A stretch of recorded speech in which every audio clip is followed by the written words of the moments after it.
Hey, what's up, everybody? My name is Reynamations. Hey, what's up, everybody? My name is Reynaldo, but you guys can call me Reynamations, and welcome to another of my videos. Today, we are actually going back to what we had left off last, in the last video, where is animating the flamingo. If you've been keeping up with the series, it's just like I'm hoping this will be the last video for this series, since it's just gonna be 2 videos. In my mind, that's what I'm picturing, but if anything happens, it could potentially be 3. But I'm gonna do my best to finish it off by today, and if that takes 3 hours, then it took 3 hours, I'm sorry to say. Anyways, let's get started with this. I'm animating in Blender, and if you've ever used Blender, this probably does not look familiar at all. Like, if you've gone to Grease Pencil View, this does not look familiar. And if you've been keeping up with the series, you probably recognize some things, but don't recognize how many the layers that I have right here.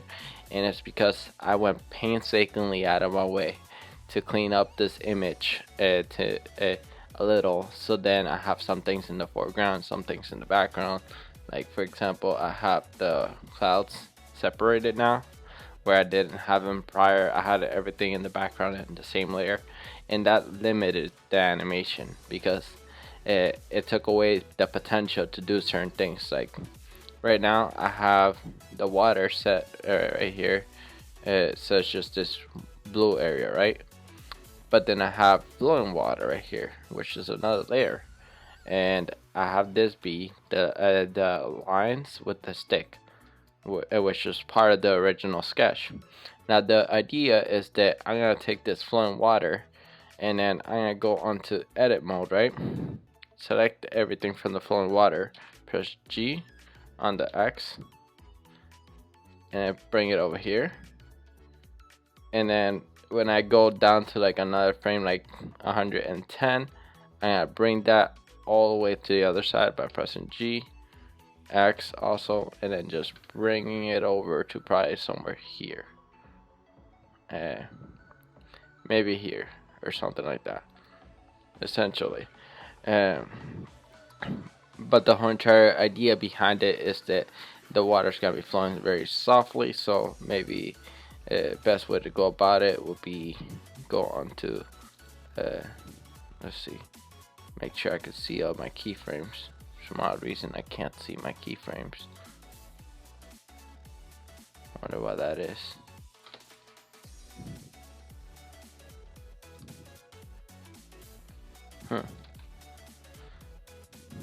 It is some flowing water, and I do have that set. Oh, and I also made it as a mask. So, like right now, as you can see in this corner right here. Let me.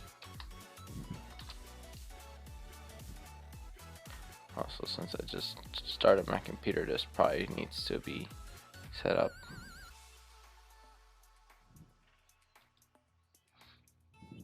Really quickly. Alright, that's all set.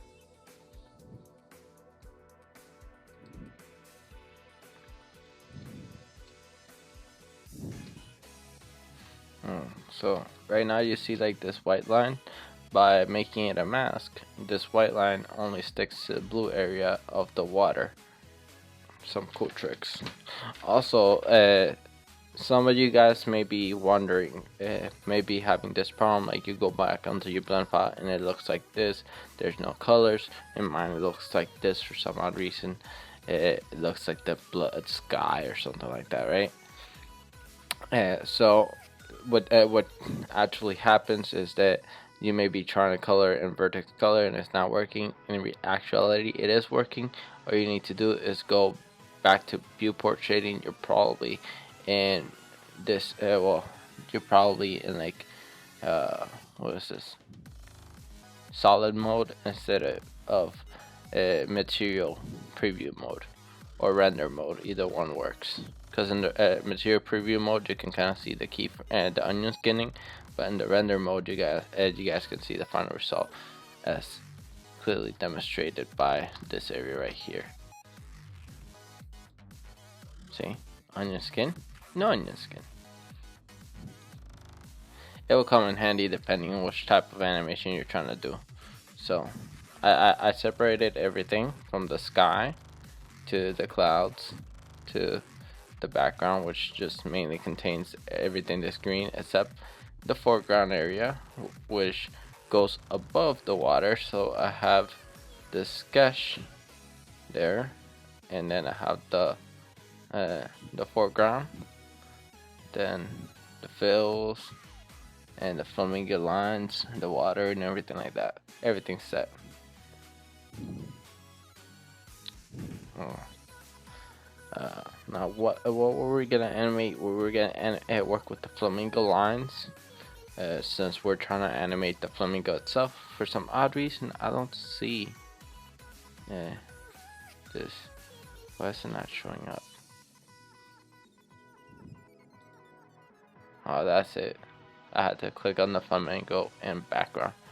Now the reason why I named the flamingo and background is because I had background flamingos as a separate object, and in the background flamingos I'm gonna do all the animation for all the other flamingos, so I don't have many of this like flamingo lines sort of thing on it. I could just have one solid animation for the other flamingos and then just vary out the timing on them. So maybe they'll all just be looking to the side, or maybe they'll all just be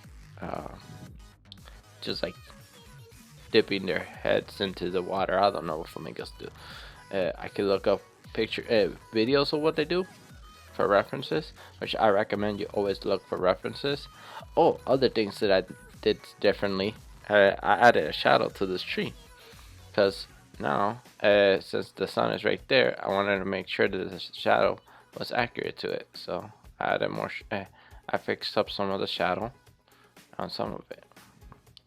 So all of this was done in between videos to save you guys some time, but I still obviously explained everything that I did.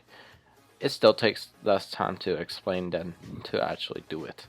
So let's get started with the actual animation process of this all. So on the fill layer is where all the colors are gonna be going. So let me first pick my main color that I'm gonna be using. I have that. I can either use the fill tool or not, and I'm just gonna really quickly just zoom in a little, just enough that I can see it. Oh, and to save up, to make sure to clear my palette of my vision, what I'm gonna do is I'm gonna basically isolate the lines and the fills, so I could only see those two, but the fill is the only one that's gonna be unlocked. So now if I try coloring, see, it's a nice pink, like the pictures I put on Instagram. So if you follow me on Instagram, you would know what I'm talking about.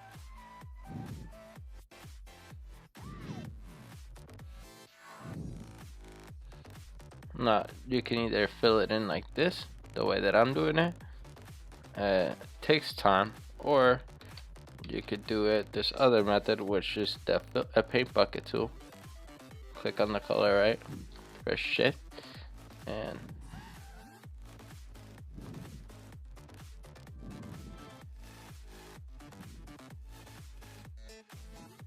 of course my paint bucket I already set up, so it actually naturally goes instantly to this sort of to the actual fill. Yeah. Oh, almost had it there. That was weird. I wonder why they didn't want to work.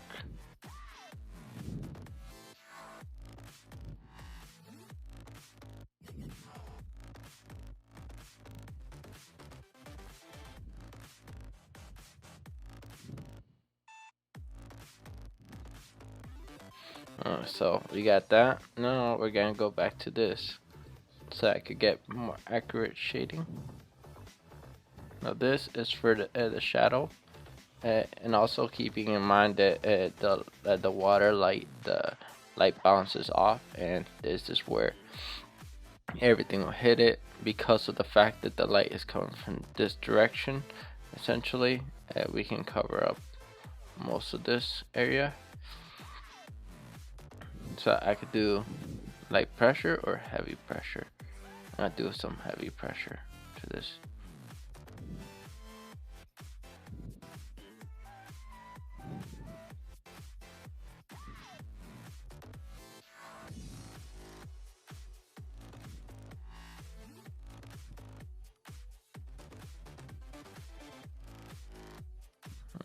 That looks kind of good, but I kind of like the way that I had it before, where it's just a little bit. So, very light shading, because light bounces from every sort of direction, so we don't know what is gonna hit it when it's not gonna hit, and so on.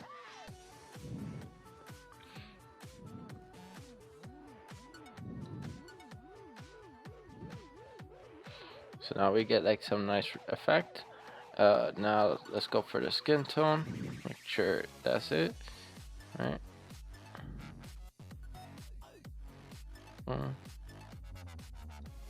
Now another thing is that what I'm gonna do is, instead of going for the skin tone on top, I'm gonna go for the skin tone right there. Now you may be wondering why I'm doing that, and it's because right here I can easily just duplicate this a couple times to all the frames that is gonna be animated in.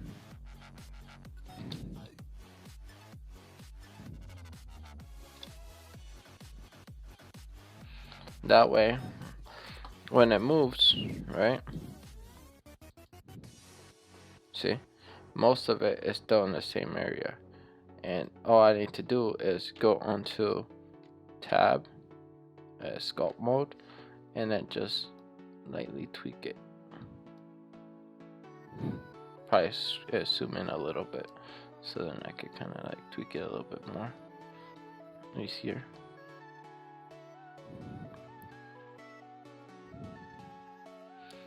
Okay. Same thing here. Takes less time doing this than coloring it off from beginning to end. Anytime that you could be saving as an animator, do it. There's gonna be some minor tricks that you could do, and then there's gonna be some things that you can't do, like any normal experiment or any normal project. There's bound to be limitations on everybody's skills. So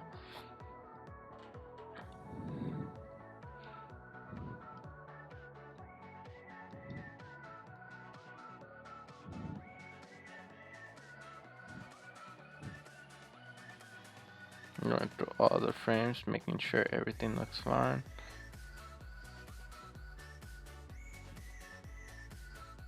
Bringing all those the paint in. I don't really care whether it hits the beak or not.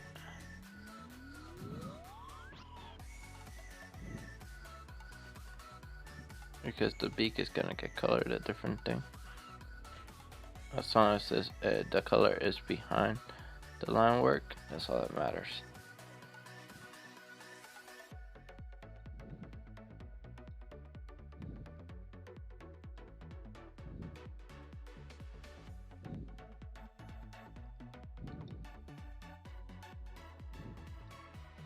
And I go into render mode because it's easier to see the colors without having to be influenced by the onion skin from the previous one, like you see.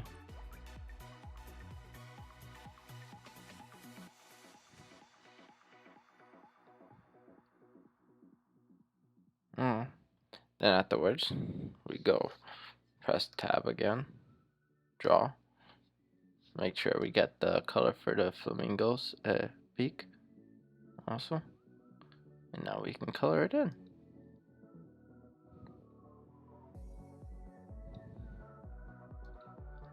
going frame by frame. Now, it doesn't matter if it's slightly off, like rough right there, because that part is not gonna be the focus.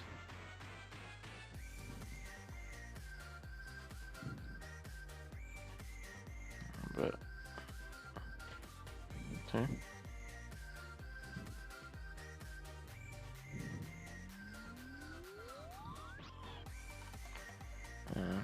We get like some really nice results.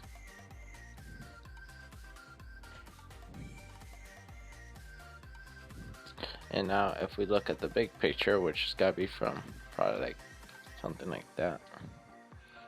Let's go into the sculpt mode and then just zoom in a little bit more. I don't like that area. I feel like that area needs more shadow, so draw mode, I'm gonna go to the shadow area and then add shadow right here like that.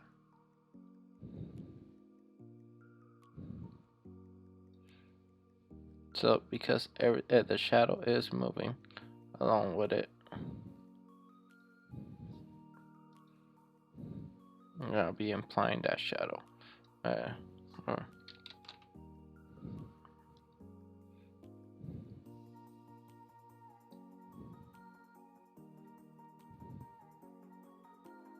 In the sense of the big picture, the shadow should always be visible.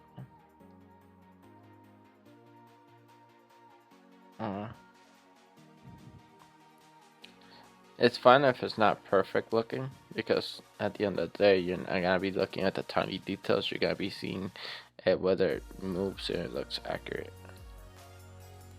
Kind of like that. And with the jitter effect that I have right here, this is gonna look even more natural. See? Because everything already looks jittery. So, in the sense of the big scale, it actually looks fine.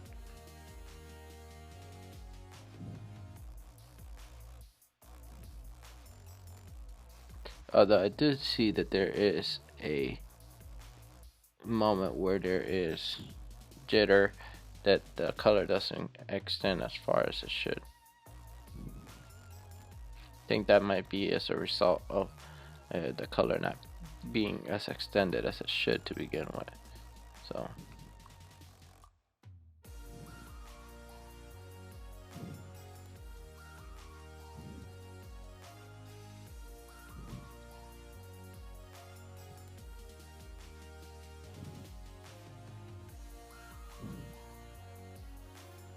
okay.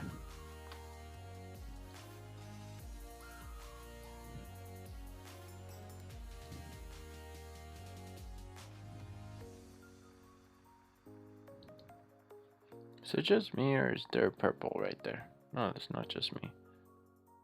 This area should not have purple. I should have had this color right here.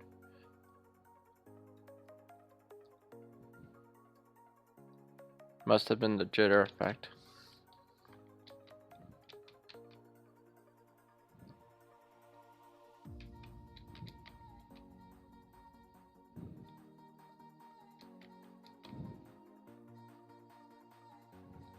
I'm fixing it up.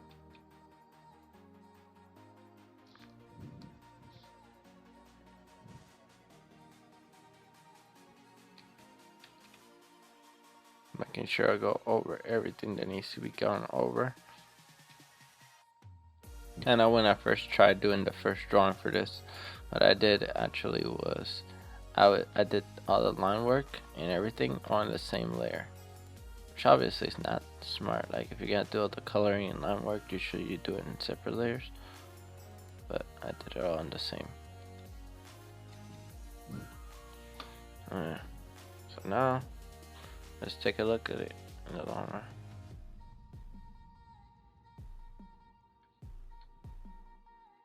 But in the sense of everything, with the background and everything, it won't even be the biggest distraction.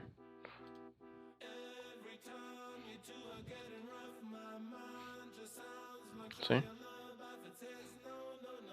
Now, there's another reason why you should always hide your layers when you're animating. Is it one, they distract you, and two, it slows down your animation whenever you are making it. So, you know. But this hopefully shows you that Blender is not necessarily limited in a big sense.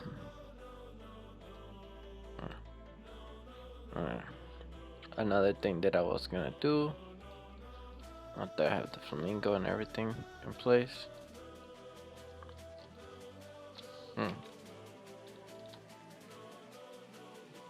Because I wanted to see, we'll make some water areas right here. So I'm gonna grab this color right here. And then when I put the background on these, no, the water, here, I'll add the water layer. This, I want this. I want maybe a shadow. What, like what's it called? Water reflection. Water reflection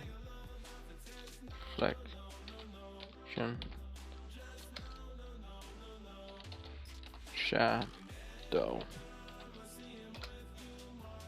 Water reflection and shadow, and then this one, I'm thinking I'm also gonna mask it to the water. Now the reason why I'm masking it to the water is because I'm gonna obviously have grass, and the way that it works, that if it's above everything but it's being masked to the water, it's not gonna go above the grass. So basically I'm just doing this, giving a rough illusion that the light is hitting it, and as a result is causing it to have that. And then darkest part of the water,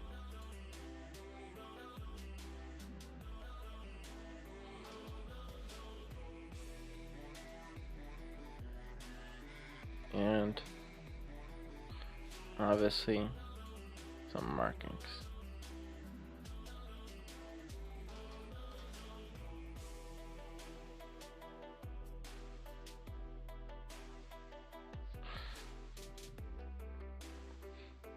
Now in the big scale of in the big sense of everything, right? If we bring back the like hide the water, hide everything pretty much except what we're working on. See, even though it's being masked, it's above that, which is obviously a flaw. So what we would need to do is make sure that it's under foreground, so the foreground stays above.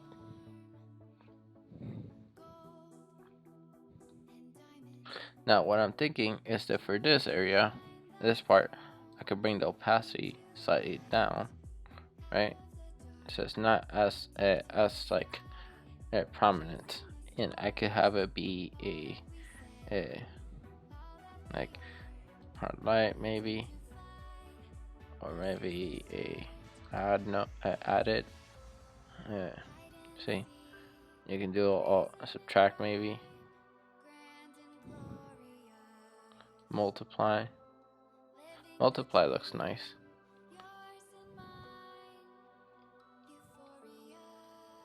See, original. Turn down the opacity. All of a sudden we got the multiply. I'll hide the sketch for now, and you can already see major difference in the way that it looks, the overall picture. It improves like a boatload.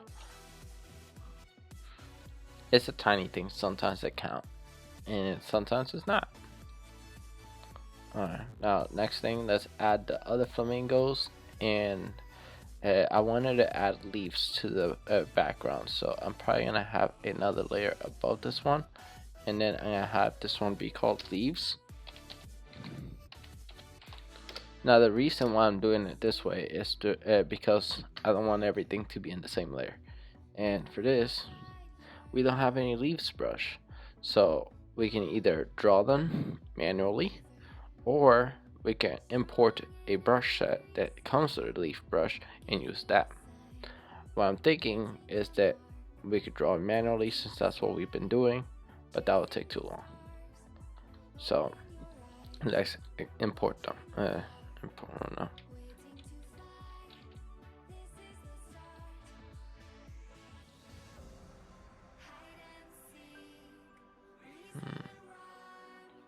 Oh, I messed up on that.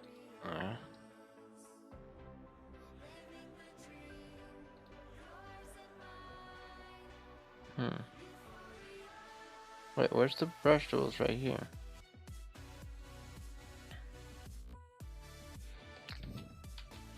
I wish I could go back on that.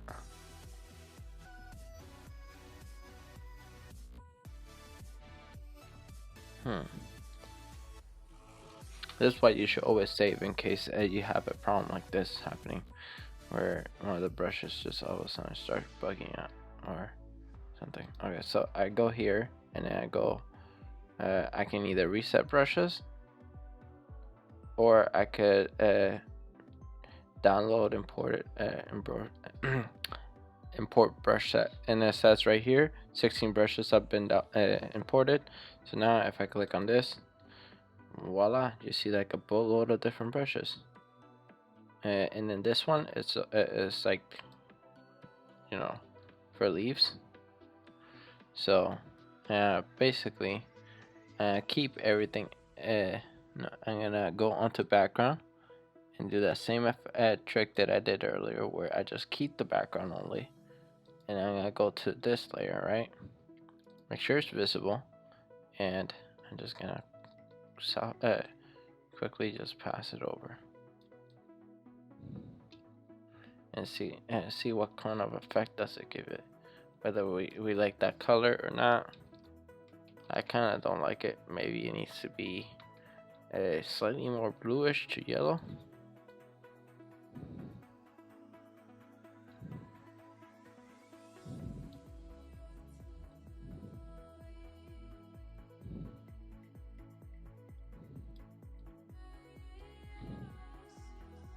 And then more green.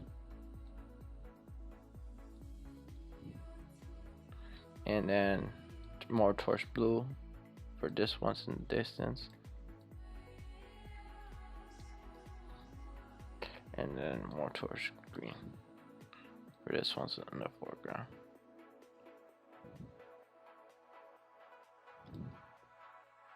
Now if I hide it and then go back to this and do that same effect, but hide, I think I'm gonna do something with a sketch where I'm gonna hide it, take away that, unlock it.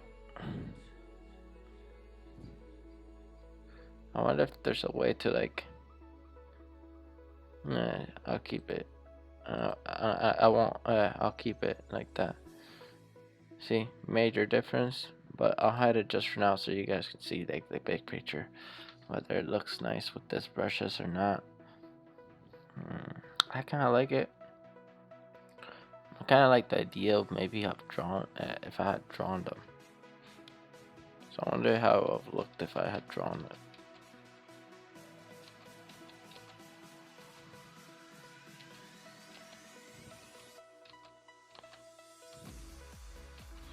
Oh, so that's what it when I pressed Control Z did.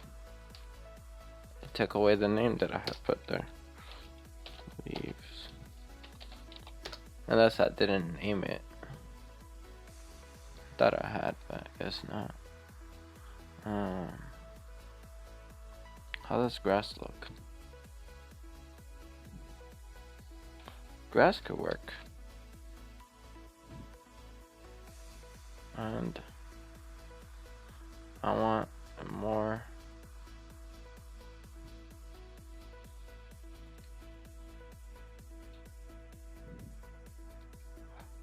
No, that won't work. Maybe this type of almost cloudish, cloudy-ish.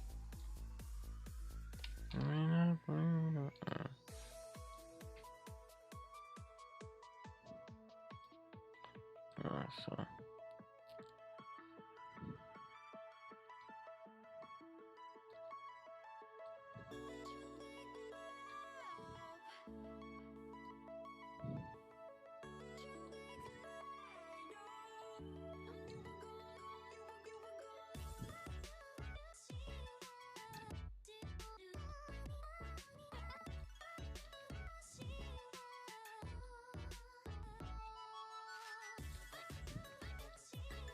So I'm experimenting with the colors, seeing what I like and not.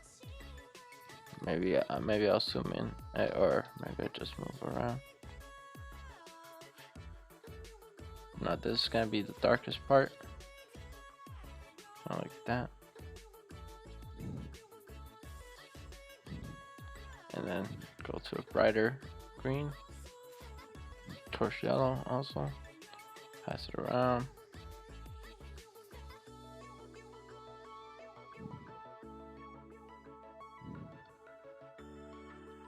And then I'm gonna go to more towards blue for this area.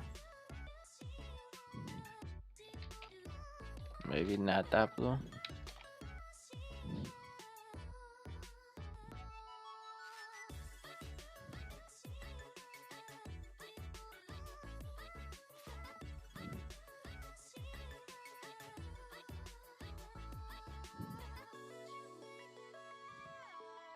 Maybe make it slightly brighter to give it highlights.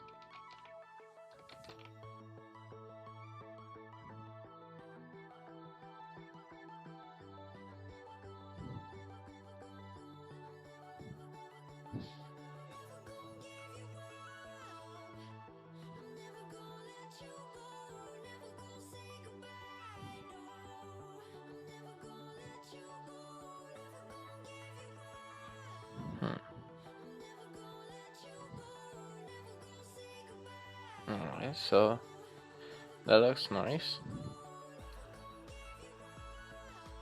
Maybe I'll take this grass brush, make it slightly darker, or take this color, right? And then for the background, I'll go to actually the foreground. Bring that forward. I'm gonna add another layer just to be safe.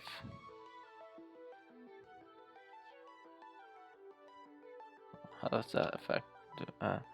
Make it look? No. Maybe it has to be darker.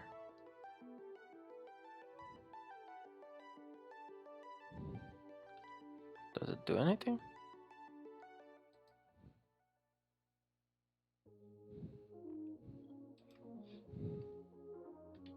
Does it improve the picture in any sense? Nope.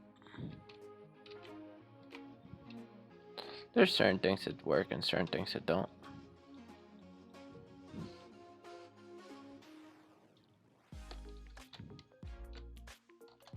I'm thinking for background, I could add a little bit more.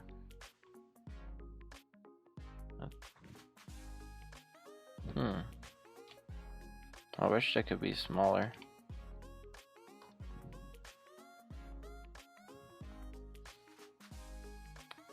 What happened with this pen? It worked just fine. Ink pen.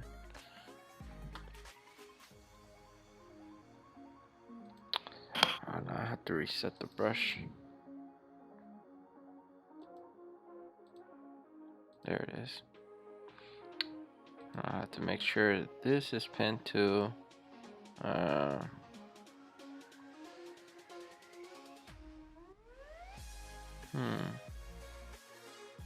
line stroke.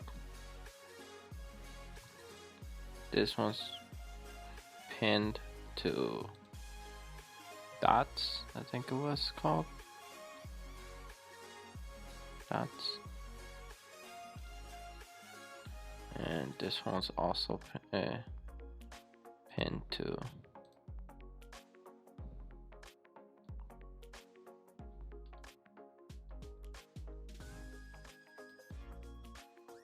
square. Why is this pin? What is square? That doesn't look right.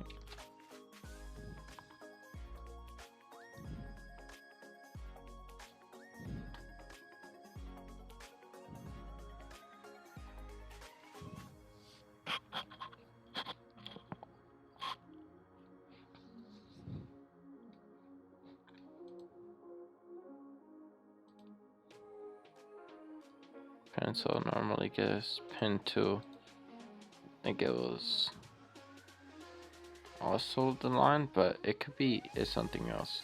I think it's just graphite one, and then the other one is soft is graphite too. Correct. This one's printed dot too. Is that accurate? I don't know.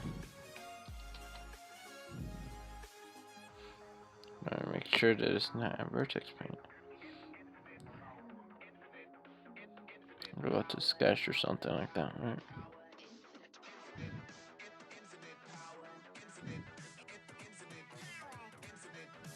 Does it look like it? Yeah, that looks like it.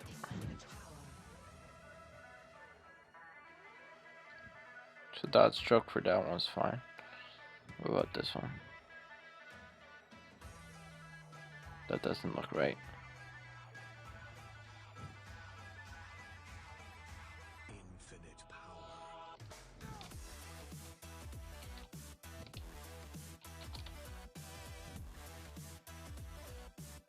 So stay as dots. Either that, or I set it to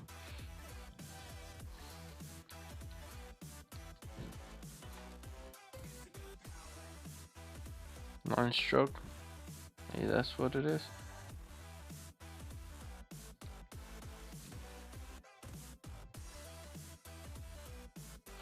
I'll figure it out later. For now, it's not like I'm using the pencils. I'm mainly just gonna be using this one. This one's all set correctly.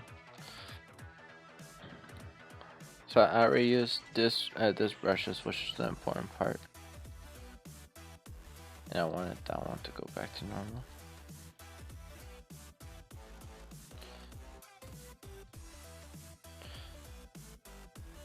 That looks kind of interesting. What about if I take the... Where's the grass from? Is the grass in this layer? Leaves, I mean. So, sketch. I'll just animate while looking, while having only this much visible, because the background is just gonna distract. And I need the sketch visible, but the sketch could go down in opacity, so it's not too much of a distraction. And then I go to fills. Should I animate them all here? No, I animate them on the other one. So I go back to draw mode. No, object mode. In this case, I'm gonna go to the flamingos. This time I'm gonna go to draw mode. I'm gonna take a little break for the meantime and then come back in a sec. So I'm back. Sorry for that long break.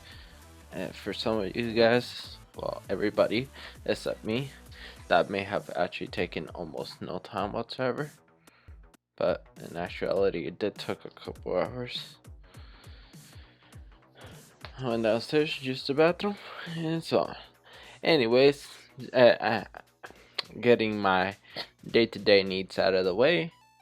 If you guys out there are basically color.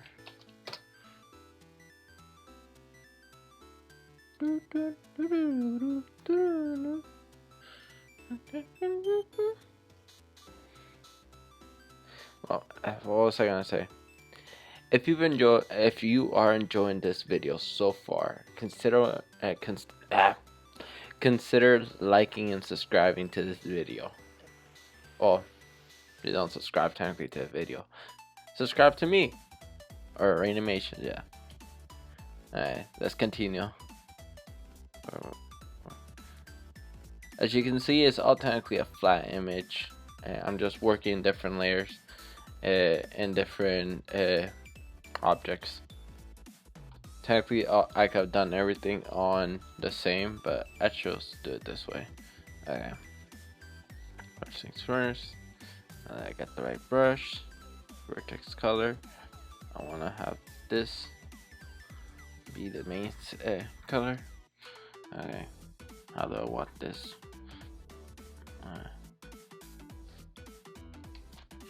That's a horrible line. Now, if you're wondering how am I doing this, if you press shift, you can get really smooth lines.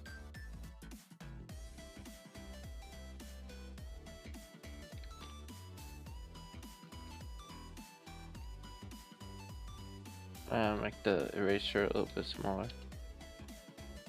Probably got resized when I reset all the brushes.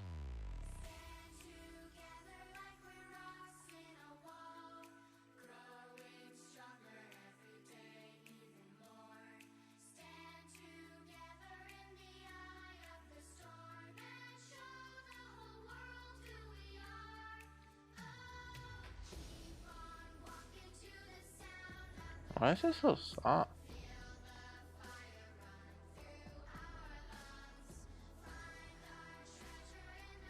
Hard eraser.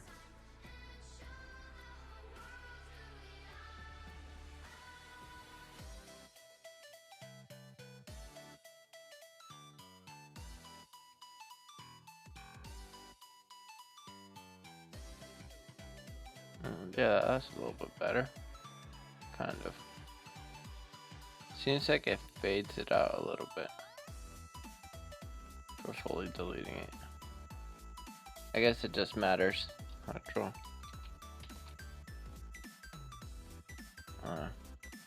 I'm just gonna erase all of this.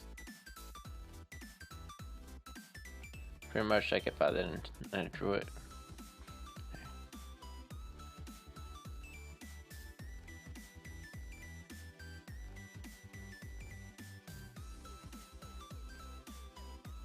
This time around, I'm gonna have this one face a little bit away from us.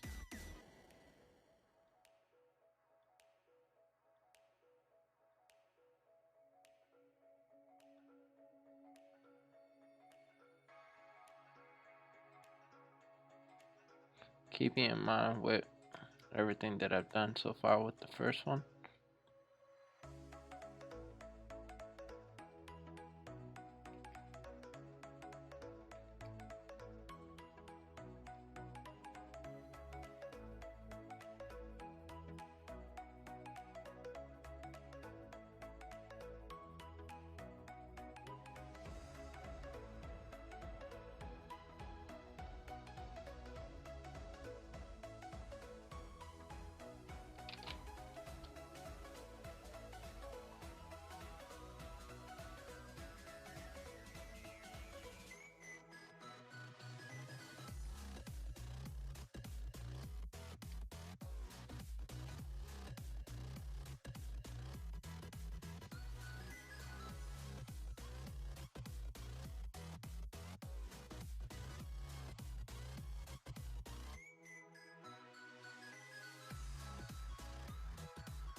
Okay, so this one's gonna be facing slightly off this side.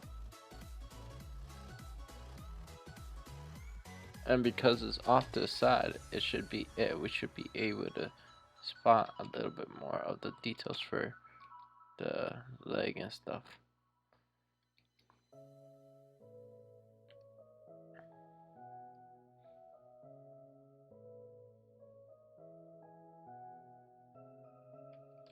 Not that thick. Maybe something like that.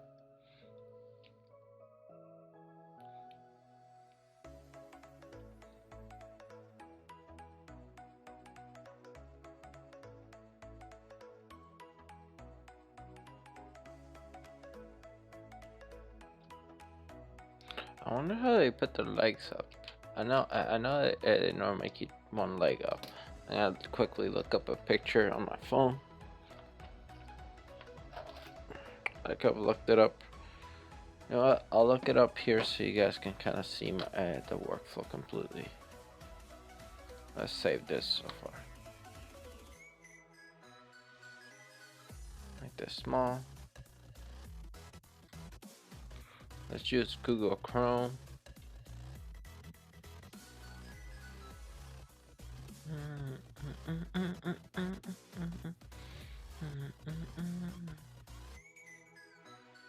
Uh, Flamingo.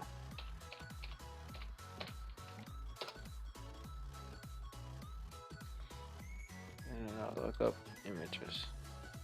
Images. Why did I click on videos? Okay, so here are some flamingos. So the legs consist of like 3, and then those little parts right there. Their necks tend to be kind of like swirly. So that's something we can always keep in mind. That's probably why this one looks so natural, while this one not so much. Maybe if I twist, move the, have the neck slightly further back, actually it doesn't look that unnatural. Think about it. If anything, the legs should be more arched, and then it should be going down. But this one, it looks kind of fine, because sometimes they have their legs straight down like that. But then that leg right there. Alright, interesting. Usually you get to see them with like the one leg up and stuff like that. So this is probably like the iconic one right here. Although, for some odd reason, the image is really tiny. It looks like it's like first. That's a weird way to bend your leg. Maybe their legs can bend in both directions. Can they? No, it bends backwards. So the leg bends backwards, then forward. Kind of like our arms. So the way that I would think about it, instead of just sticks, just think about it like if it was just arms where the legs are. Because our legs bend in the opposite direction to our hands. Our arms, I mean. That's interesting. Alright. Think about it, and thinking about it is like let's say that this is the shoulder, like a person, right? The hands normally bend in this direction if the person's head is facing this direction, right? But the legs, they bend in this direction. So opposite. If the hands try doing that same bend, is off. So basically, this sort of technique of drawing the arms and legs, it's interesting. We could pretty much grab all of this, and then if I wanted to, I could just.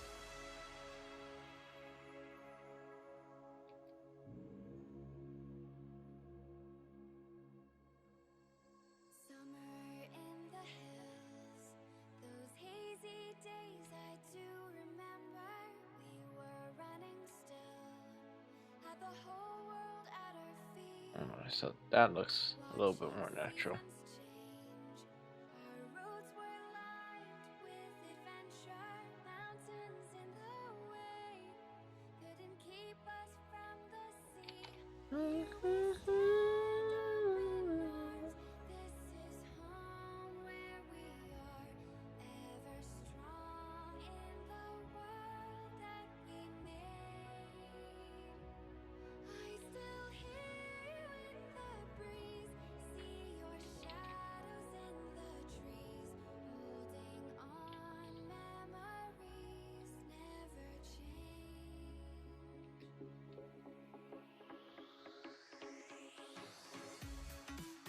I kind of like the head the way it was, but I didn't like the beak.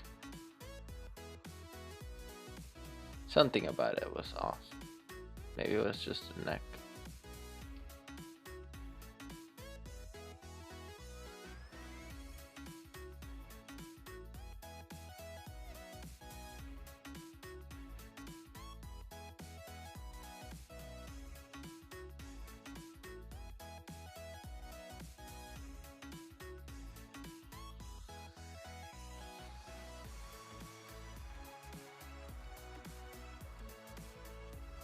I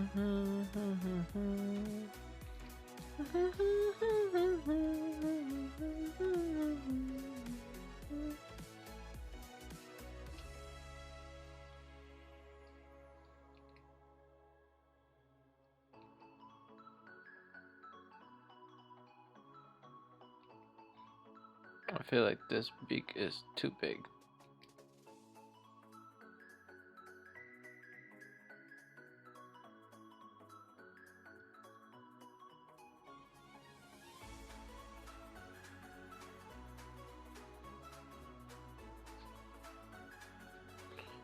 I'm not sure if it's like the head or if it's the beak.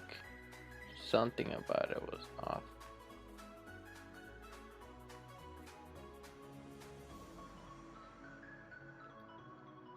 I don't like all this area right here. And the eye I don't like either. Get rid of the eye. Make sure this part is round.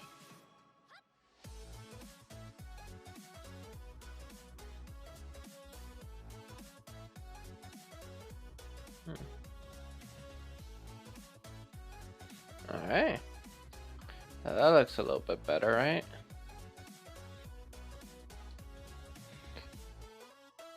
Now let's draw the other one.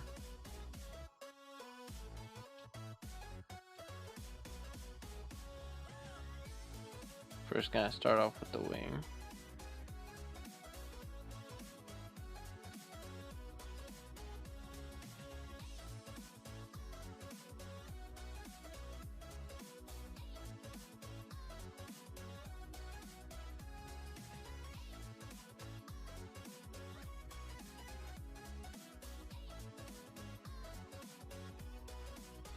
And then the neck. Now this one is gonna be out of focus. So because of that,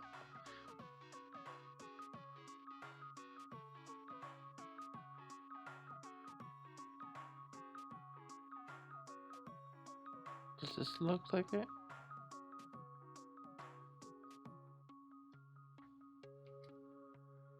Dun, dun, dun, dun. Dun, dun, dun, dun, dun. Dun, dun, dun, dun, dun.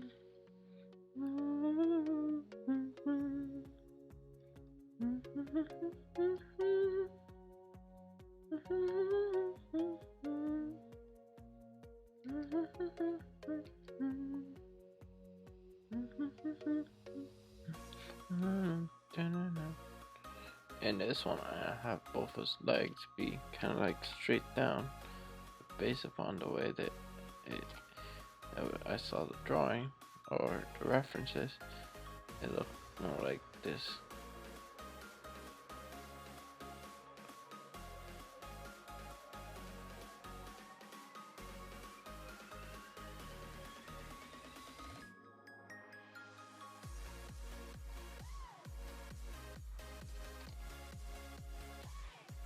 It's close, and then right there.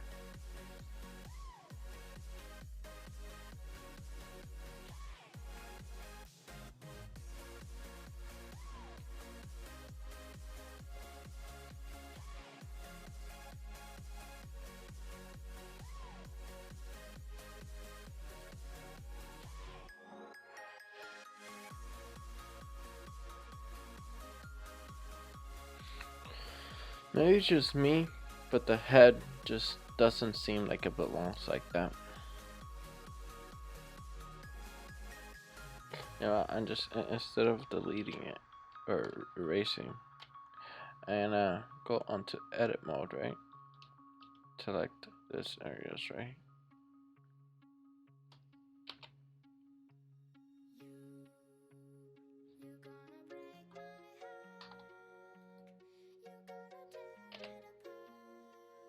Rotate that. G.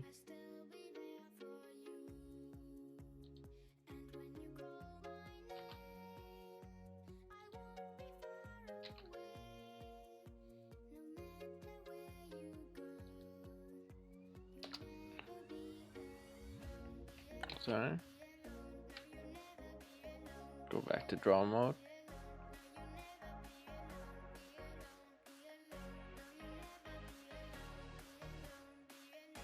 looking at references always helps. Just letting you guys know.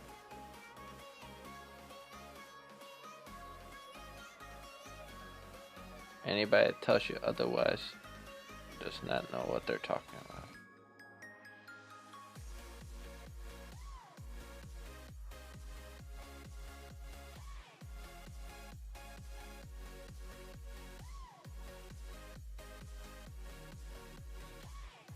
I feel like the neck is kind of big. Right around this area.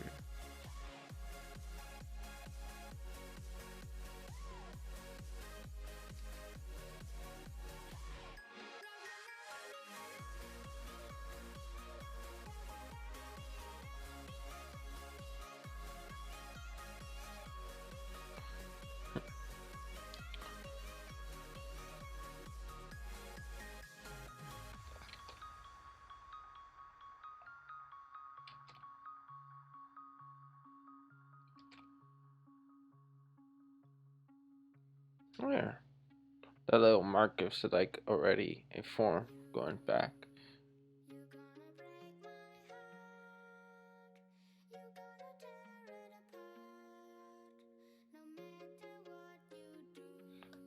Let's see if this scissor tool does. Yeah, that did what I wanted it. Okay, so now we got the three stooges. And what I'm thinking is I'm gonna select this one completely and then rotate it just a tiny bit. G, move it there. And alright, so now we got all of the stitches in place, and this animation is not supposed to be super long, so let's not take too long. Really simple. Go to color, or to the paint bucket tool. Go to the color that we want. What I'm gonna do is I'm gonna press on the minus here, so it fills in anything that is not there. You see? That was quick. The only problem I see is this area right there. How can I erase that area?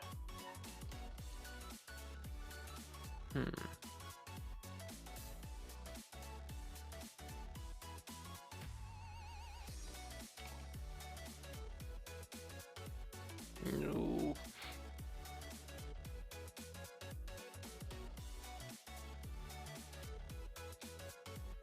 I was having problems because I clicked right there and it's supposed to be the negative, so the negative of that is the positive of everything else.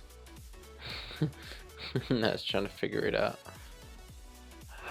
Oh, I just realized there's a line right here and then this thing's visible. So, oh wait, never mind. Those things are from a different object, so it shouldn't affect it at all. Oh, what the heck happened there? I think it might be better if we did this manually.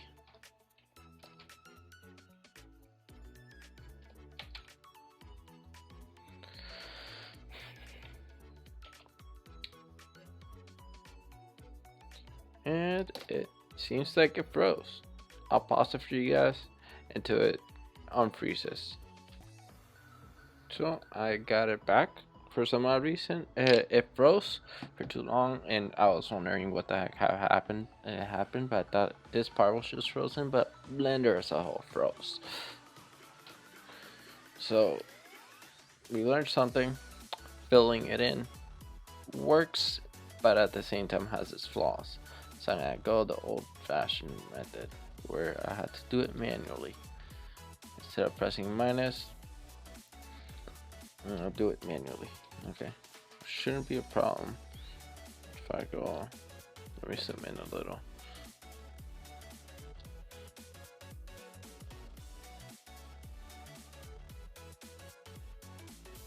Am I on the right layer?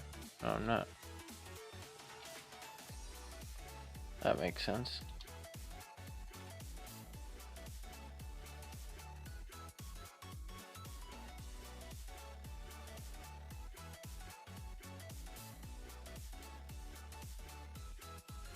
Now it doesn't matter if it's accurate at going around because with the what's it called?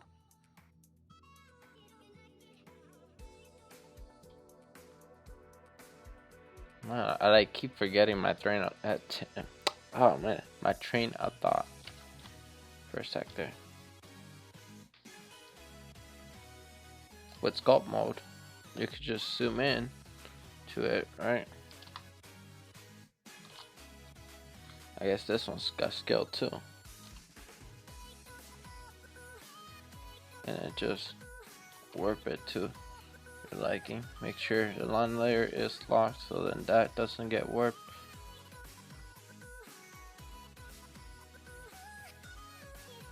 And then just make sure it gets to all the edges. Just like that.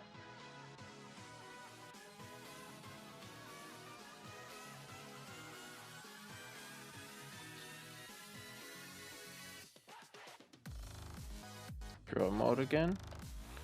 Press shift.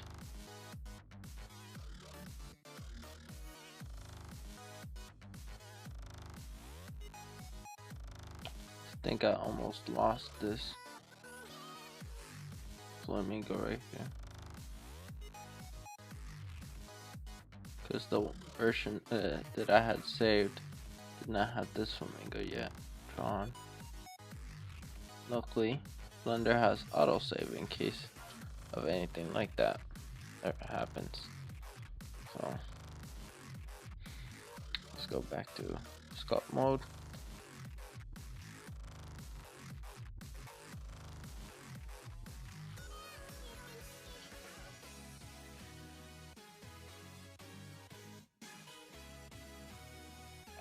Everything seems to be in place.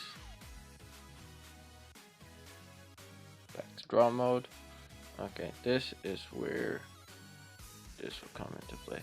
Oh, by the way, another thing is like if I press N, I have the color palette right here, so I could just move this thing out of the way, like make it smaller if I wanted to, or make it be like that. And I have the color palettes here, so it'll be easier to grab. This time I gotta use color palette like this.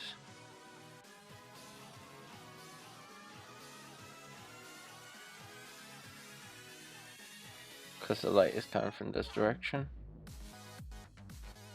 All of this will get shaded.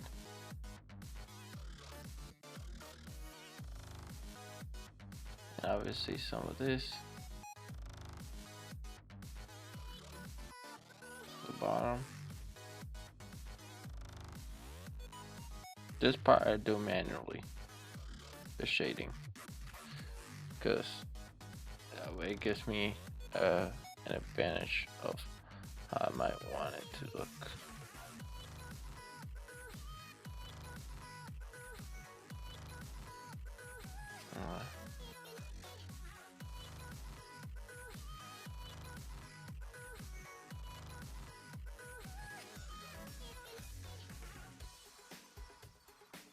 Okay, let's go to the beak area. Since I haven't drawn any keyframes for this, I find it pointless to draw any. Since I didn't feel like animating this ones to begin with. But I think at the end of it all, I'm probably gonna animate all of them. But it's good to have like a solid foundation of where the colors are gonna be. Or how it's gonna look so far. This part doesn't have anything. Now usually when you are drawing, you do most of this in a separate layer altogether. And then have the shadow be masked to what's it called, the main color, but I chose to do it this way.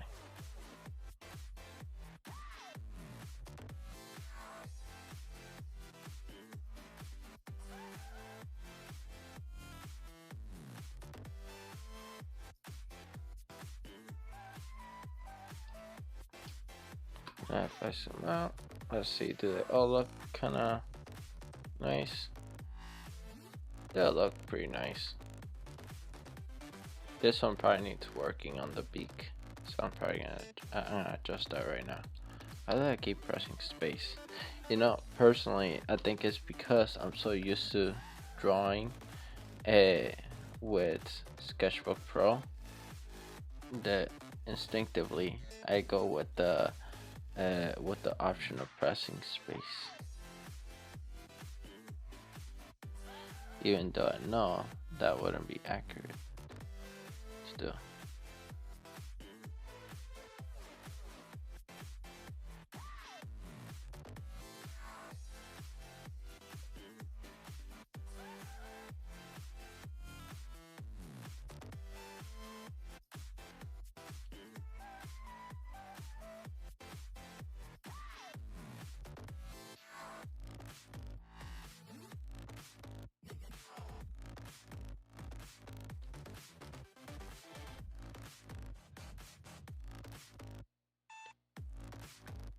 So what I'm thinking is that for this one, I do very similar thing to what I did with the first one, where I had his neck turn, but this one I have this guy's neck turned completely. So I'm gonna draw 2 frames down, right, and I delete everything from here.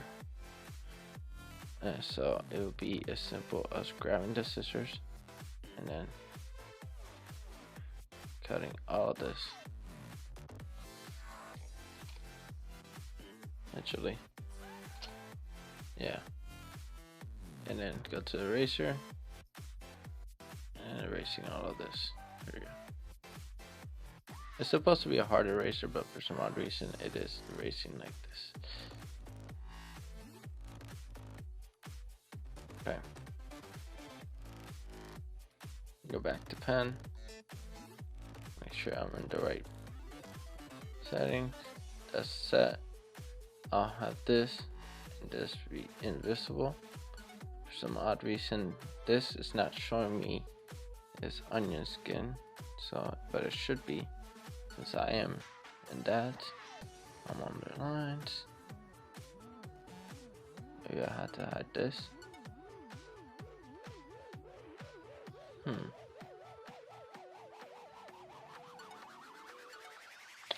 Oh man, I just did a mistake.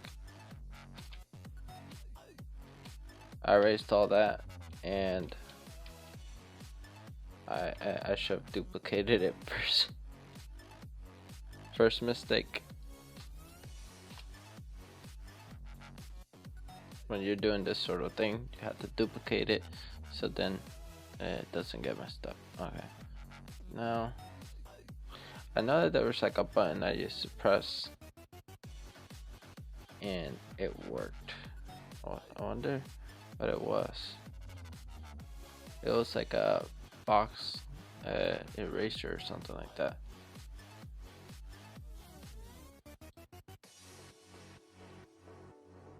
Erased by points this time around.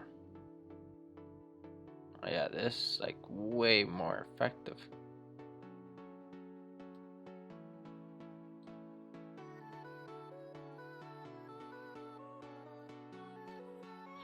Alright. That's set to be that. That's set to be visible. And then I'm gonna hide that. Hide this layer. For some odd reason, this one's not showing up. Line. Do I need to make sure that the brush setting is set so?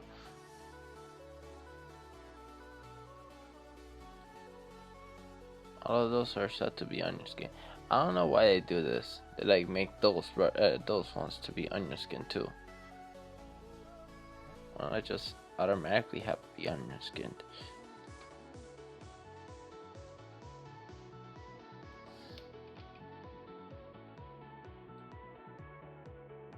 Oh, I completely forgot.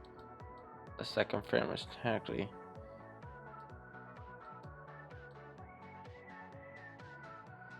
If I put it right here, Why doesn't that show up the onion skin from the previous layer? That makes no sense. Use light? No, I don't want to use light, but whatever. Regular. Visible, invisible. Oh, maybe it's because I'm in render mode. Exactly what I was telling you guys about earlier, right? So no. What I'm thinking is that I want his neck to be slightly moved up. You know what? Let's do the extreme, like where I want the neck to end at, right?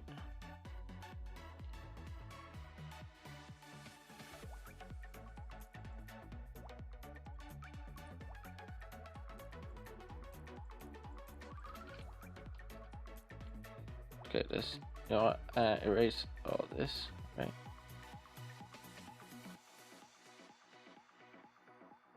And what I'm gonna do is I'm gonna set it so it's gonna have keyframe like this, and then duplicate that, and then have a keyframe on under, maybe in 10.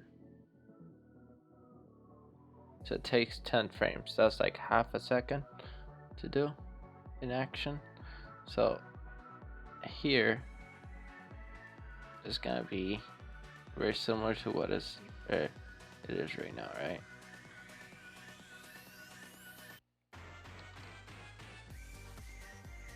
Wrong frame. So very similar to what it's doing right now, right?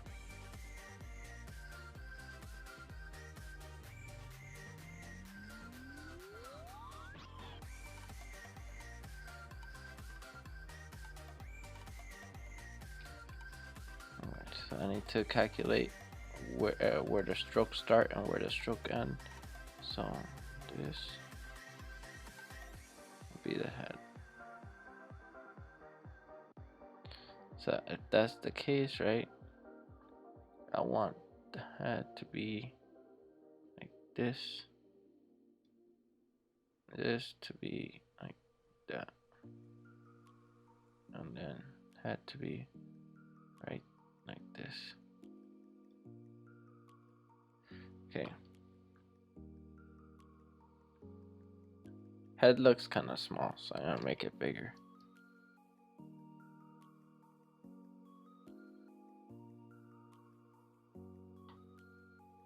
So just like that, I could go in between. This seems almost unnaturally small.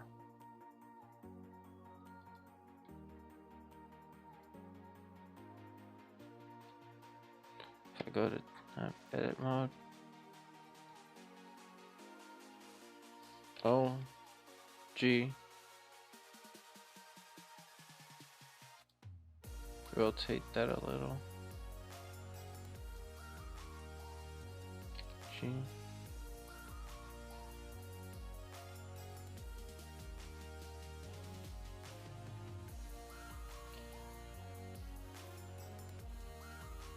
Technically it's the same type of strokes,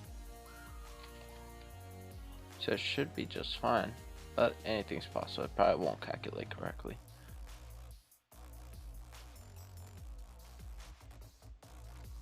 Because I edit it like that instead of editing it like this.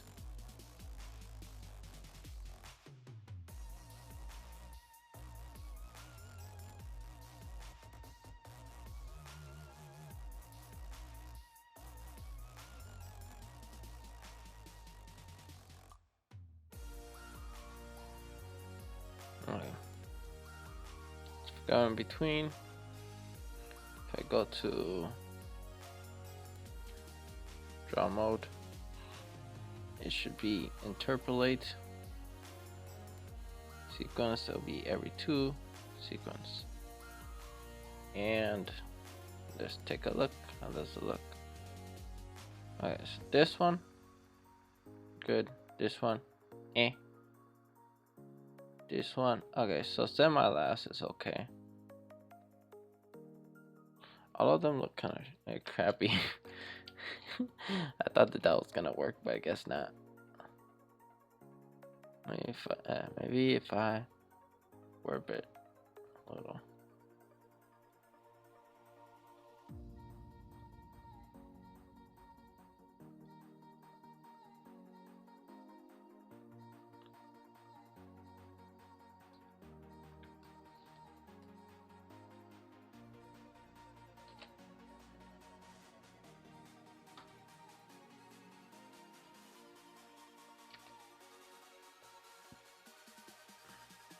Scale it down just a tiny bit.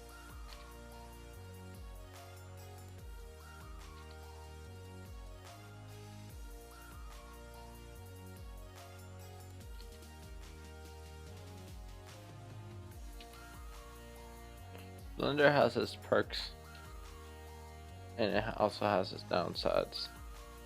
So far, we got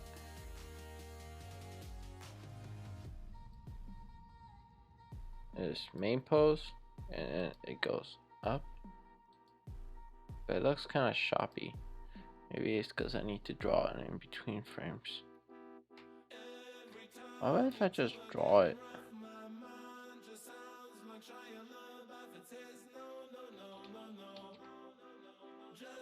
But I don't want to draw the body all over again, so no thank you to that. So basically what I'm doing is I'm duplicating the frame and then drawing in between. It's kind of like this.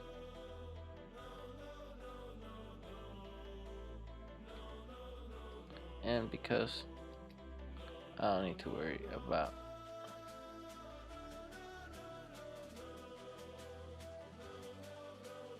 anything else, I can just draw this like that.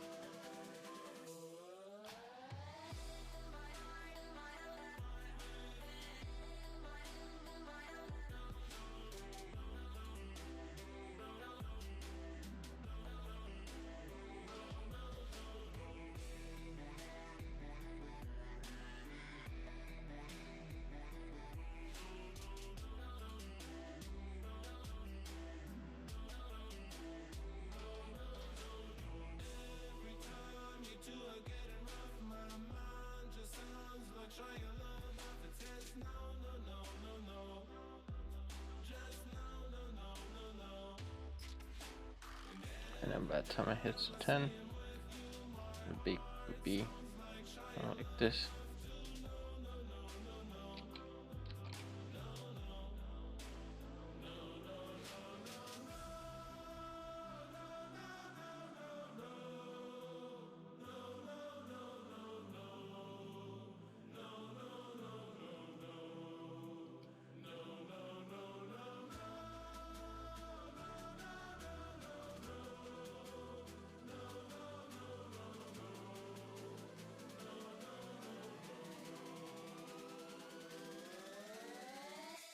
And then in between there and there, which will be,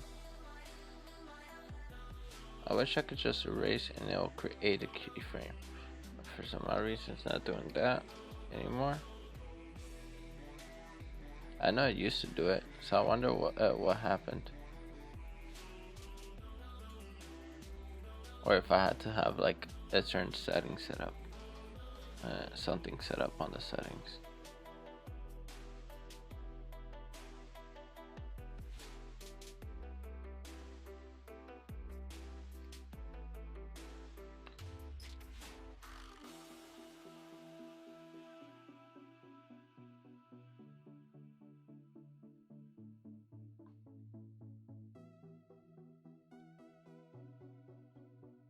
This one's gonna be more like a slightly stretched out frame.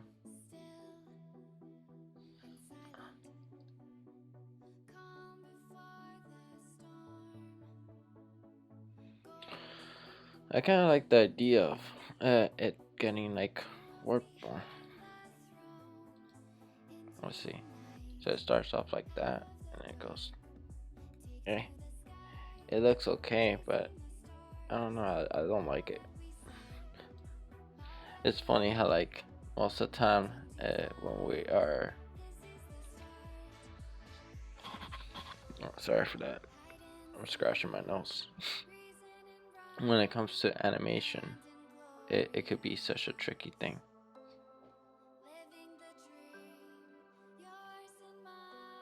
And I animate this part too. So maybe if I focus on a part.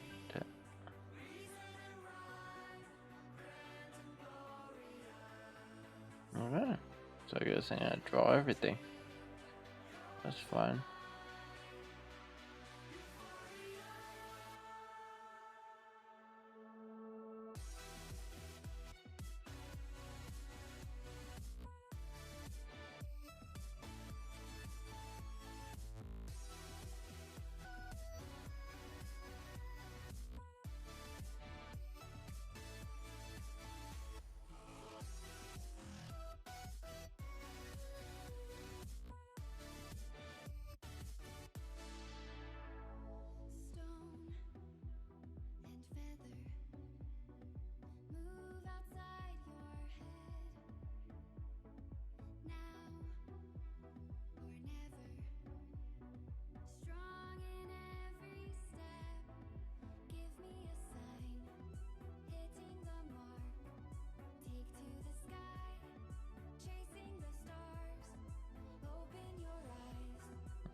Most people do not like to animate while listening to music. I kind of like to listen to the same music that you guys are listening to right now. I don't know why. Something about it is like kind of relaxing.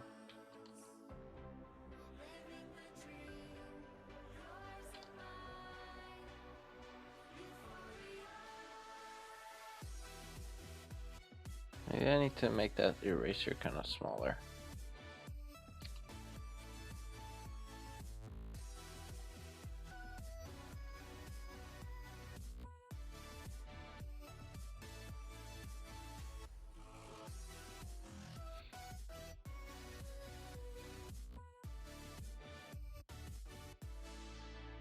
I want his body to kind of tilt a little, so I'll do that. Tilt.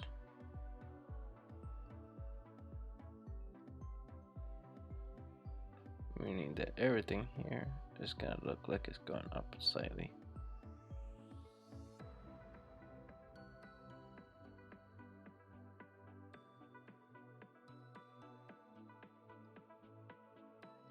And then the tail, it looks like it's going downwards a little.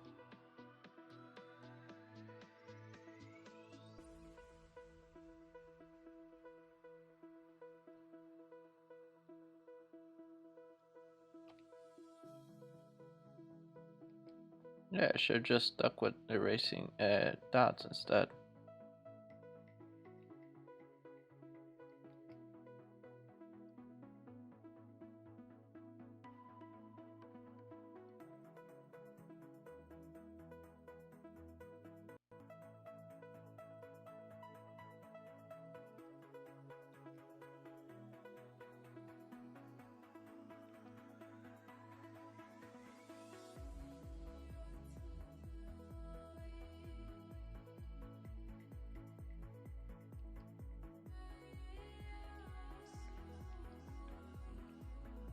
Something about that neck seems off.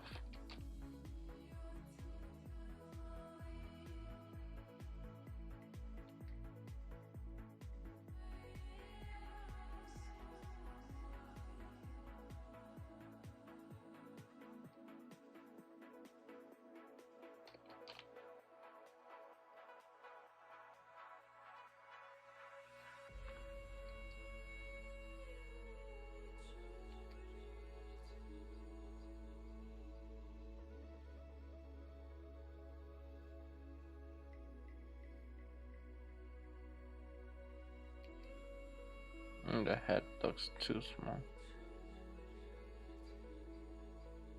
Yeah, that looks a little bit more natural.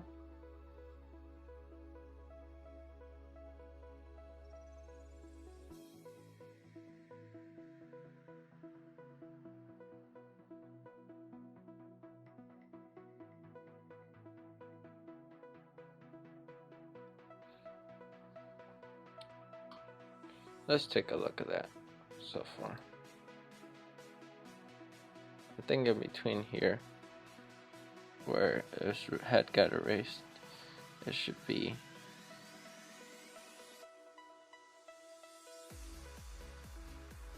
where it's in between of both this and that, right?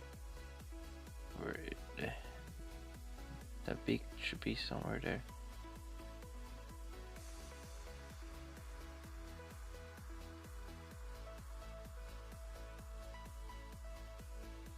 And I press tab, sculpt mode, and then I move this one's in a tiny amount.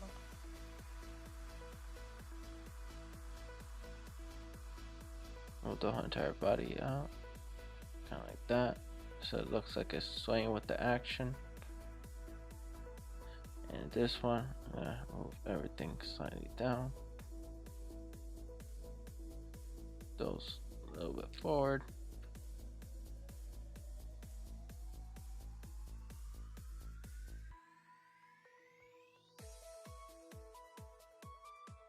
Maybe a very elongated frame right there.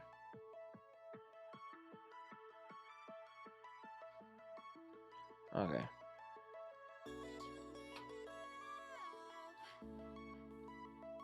So basically, the way that it looks like this.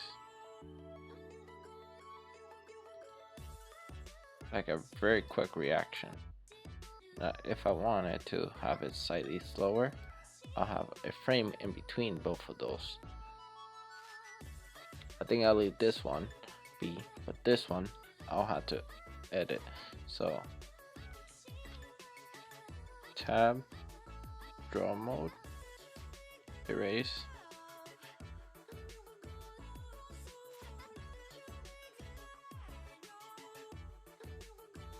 I think I was doing better from a distance.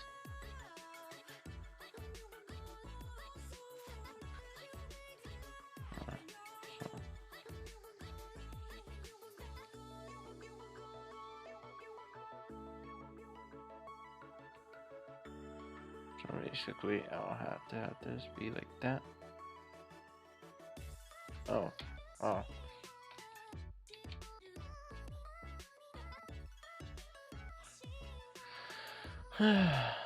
Why do I do that to myself?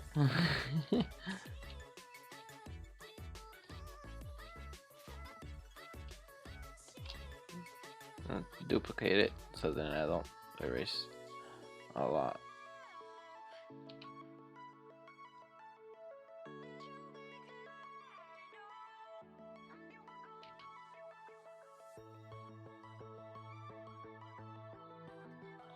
Just going back and forth.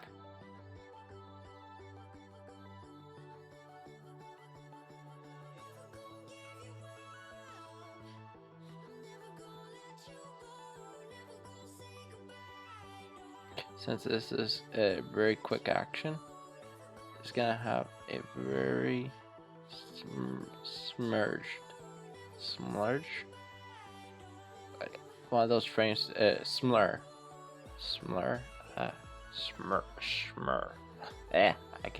I can't say it.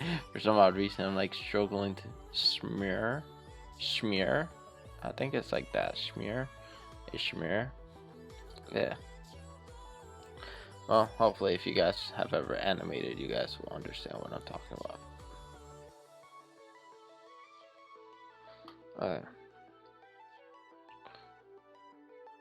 And now with that sort of action, that one has one more frame than the other.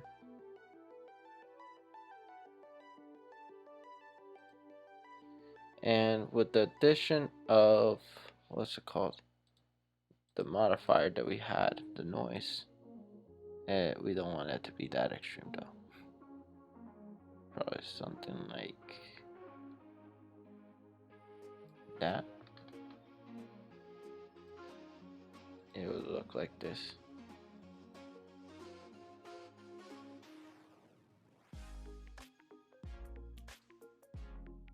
What I'm thinking is that I could basically take this one and then take all its like basically what I'm gonna do is gonna go to edit mode, go into the first frame, and I'll call this one mid flamingo. Mid flamingo and back flamingo. Now the whole entire reason why I'm doing this is because now I can go to the mid flamingo area, right? I can select this one right here, or press C, basically select it all, press L, and then press M, and then I'm gonna go to back flamingo, and then I gotta do the same thing with all the frames. Press C, click on everything like that, press L, M, back flamingo. Same thing here, C. Now you're probably wondering what the heck I'm doing. L, M, back flamingo. Yeah, press L. That looks the same as so far. C,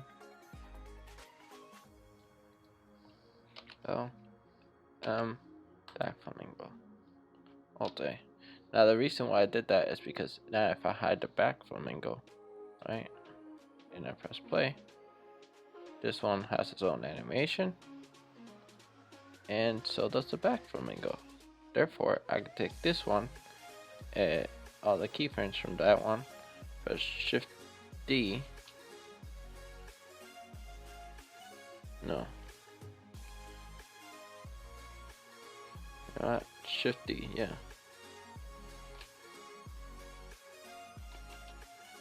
And then put them like this, somewhere around here, but have it be backwards. Alright.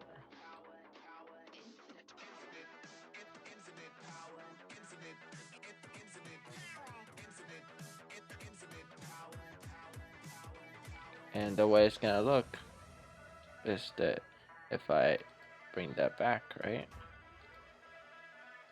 that flamingo is gonna take a turn there and then look back. But I don't want this to be at the same time as that. So I'm gonna have most of this, actually most of this, press G, and then bring that all the way over to, I don't know, frame 40.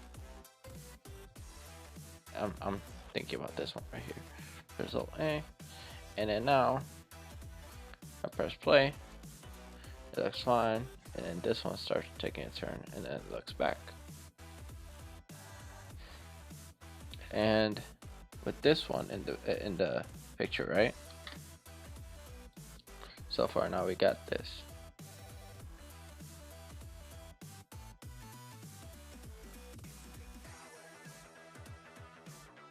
Three flamingos, and they're all moving their heads in one way or another, right? And it's super easy the way that I did it. Obviously took a while, but not bad for a very short animation.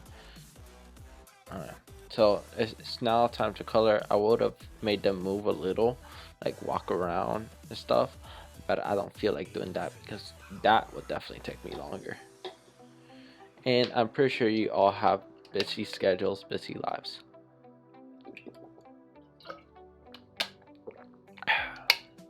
Make sure you get your drinks, drink some water, drink some tea, drink some coffee, whatever gets you going through the day. So now I'm still in this one, right? I'm gonna hide the other flamingo, right? Because we don't really need that. Now I'm gonna go to draw mode, go onto the paint, and what I'm gonna do is I'm gonna hide one flamingo, right? And basically what I'm doing is I'm gonna be making marks around certain areas. The paint bucket tool, I make sure to click the right color that I want. Right. Oh, I'm not in the right layer. Color. That makes sense. Okay, so I'm in color, right?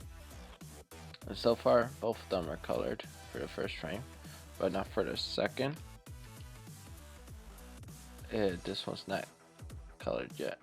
So what I do is color it. What the heck? Oh, do I have an eraser? No. I have that. Paint bucket tool.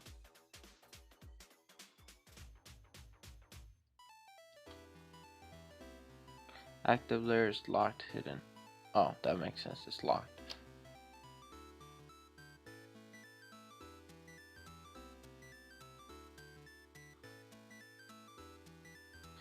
You can almost see it be colored right away.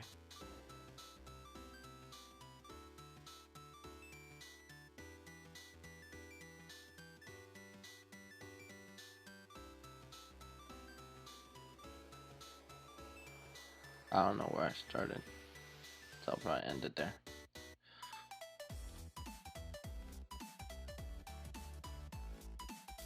And because I don't have certain areas selected, it should work. You know what? I'll just have them both be visible.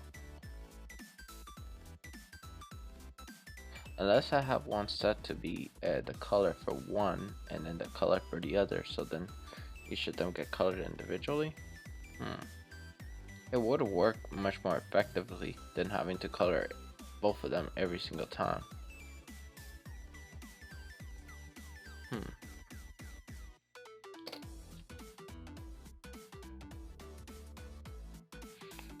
Mid F color, and back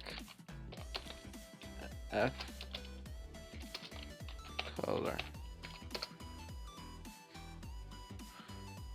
The F color means flamingo color, right?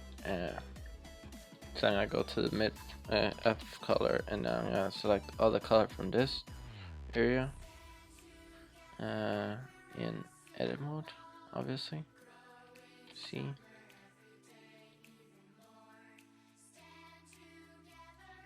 Make sure that the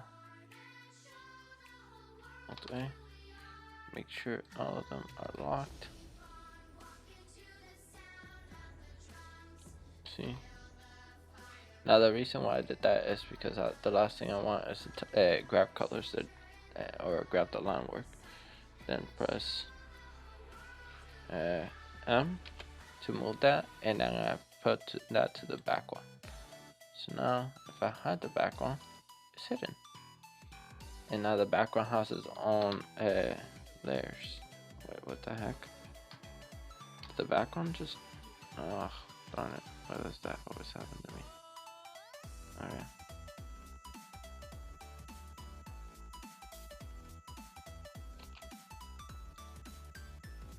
Alright, so far, the back color and the front color, it's like all of them have their own animation for their color, so it, it doesn't affect one another. Okay, let's go back to first one. I'll lock that one. Go to the mid one. I'll hide it.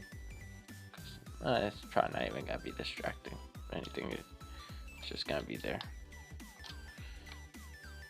Draw mode.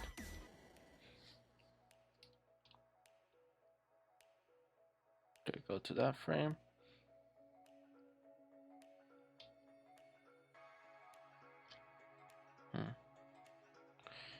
And now I'll go to this color.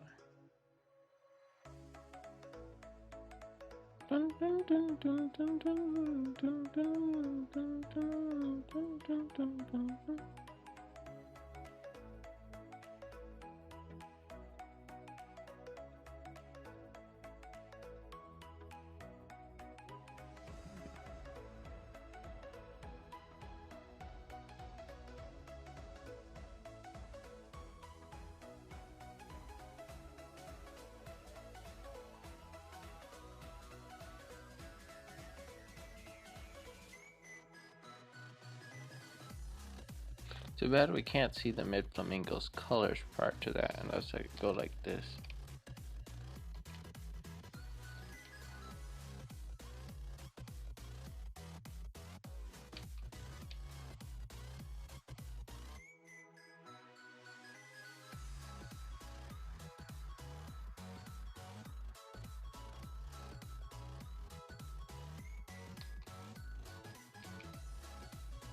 By doing it like this, where I constantly go back and forth between frames, I can kind of see where some of the markings were.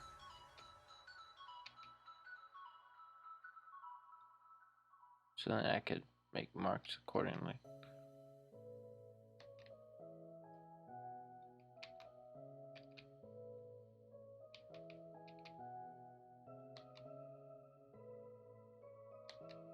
Okay. Let's go on to the next color, and it'll be this one.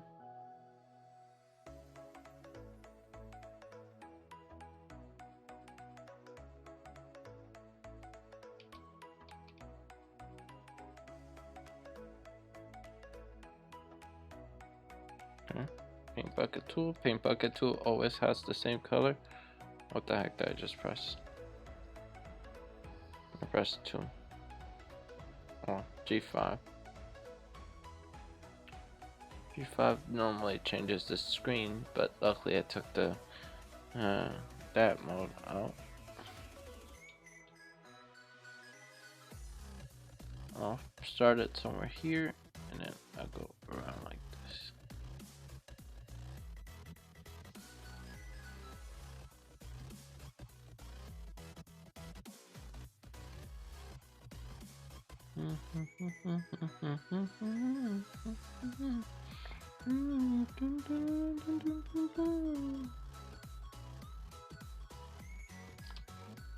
Okay. Now the reason why I didn't focus on getting it much right there is because when I go to this brush, I'm mainly gonna be painting. I think this is one of the perks that Blender has, but at the same time it's like a downside. That when you go from one brush to another, it usually changes the color that you had prior. I mean, you can always set it up so it doesn't do that, but you know, it's more work doing that way.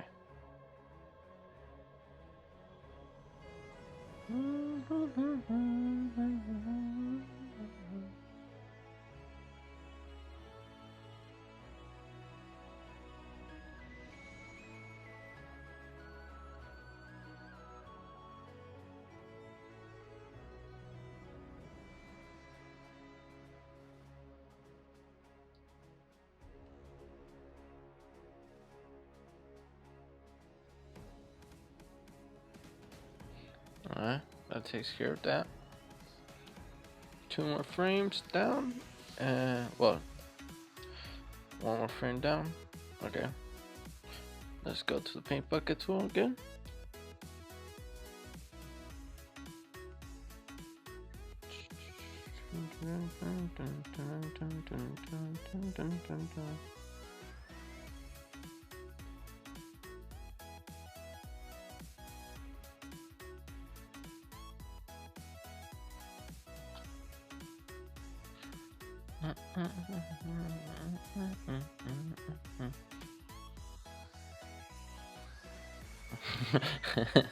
I pressed to go to draw mode instead.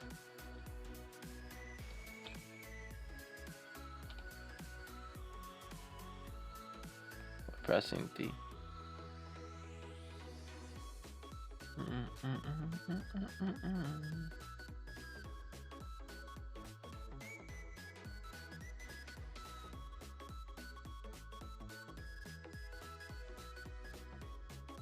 I just realized this frame right here doesn't have a lot of details like the other ones do.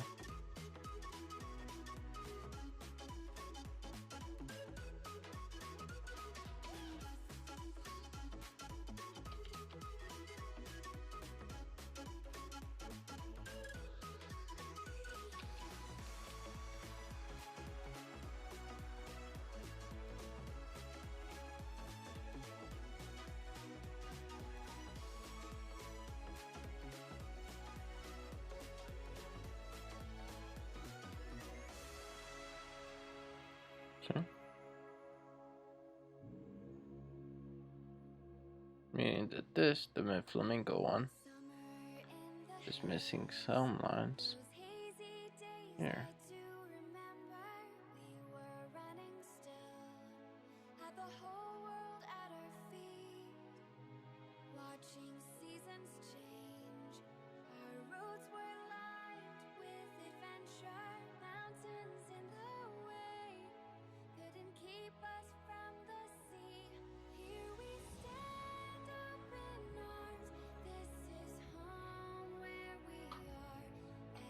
Alright, let's take a look at that.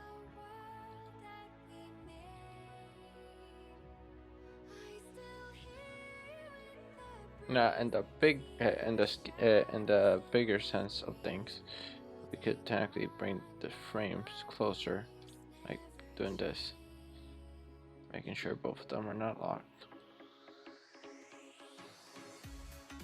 and then actually I want to have like some sort of in between frame right here,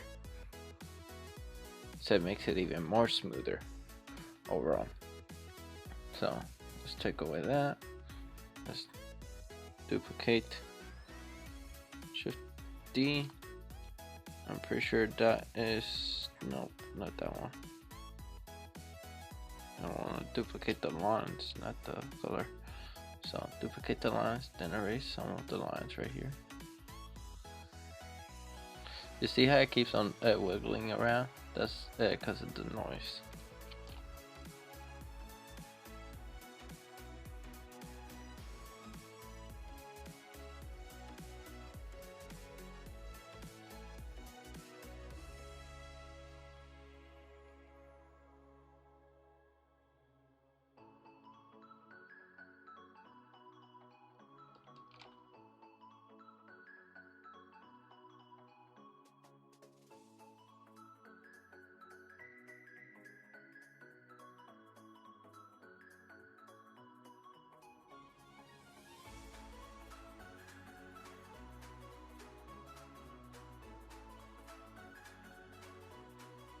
Now the lines right there is meant to give the indication that there is some movement happening right there. It's so quick.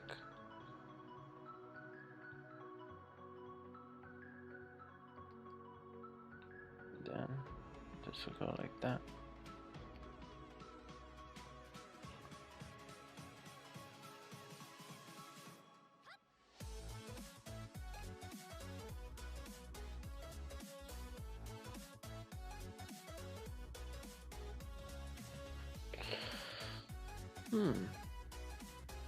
I kind of like that the way it was before. Yeah. Almost makes it look like a swan. Maybe it's just me.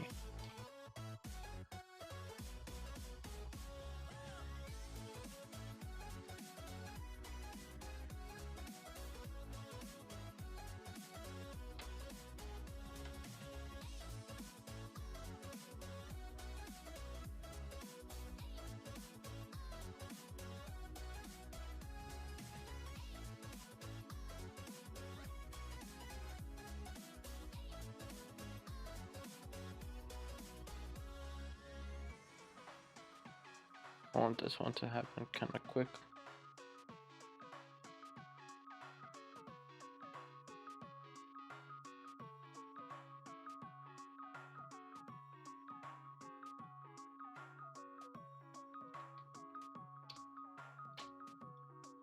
Okay.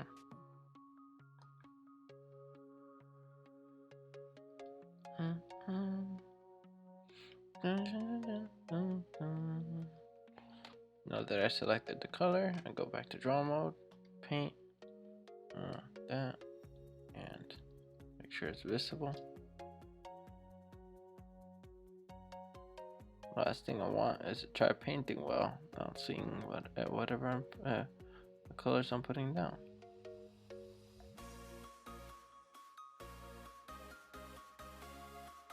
So you can only see in black and white for most of your life, and then being asked to create a masterpiece. Well, that was a mistake there.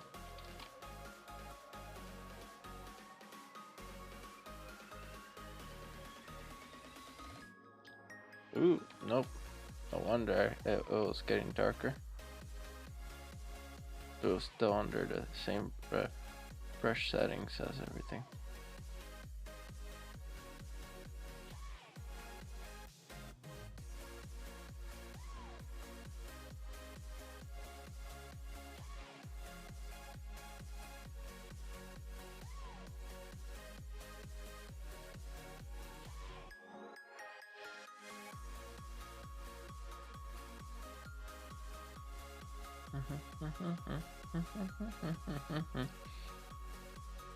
This is the more boring part, just coloring.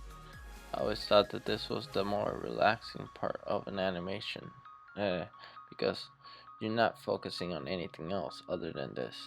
Oh, I forgot to also include this minor detail in the coloring, the highlights.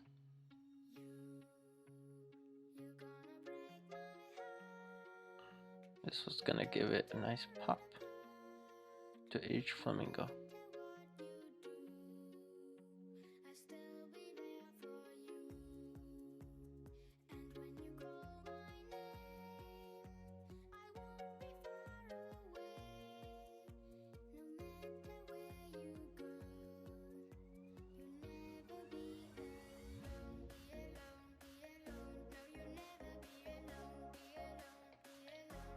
Okay.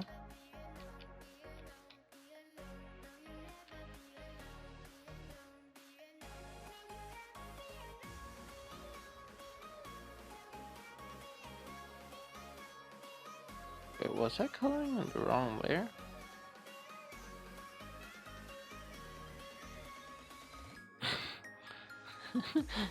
I was. I feel silly now.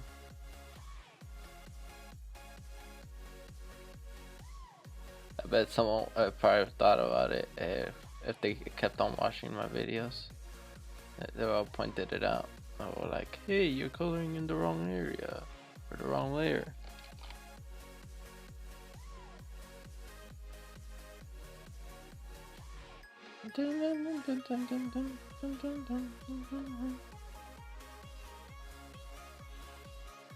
Now I'm just randomly picking areas of highlight.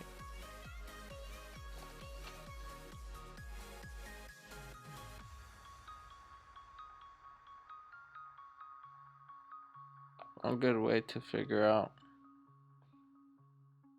I'll put everything really close to one another, like that. Pretty much like if they were one frame apart.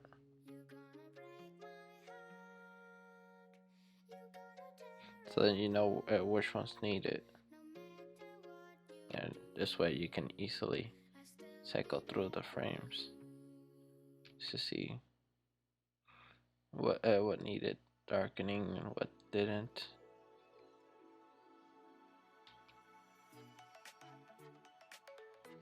This one is gonna obviously be mainly colored in like this. I'll press tab. See if I can quickly do this. No, wrong color. I'll take off the headset for a sec. Cracked my neck.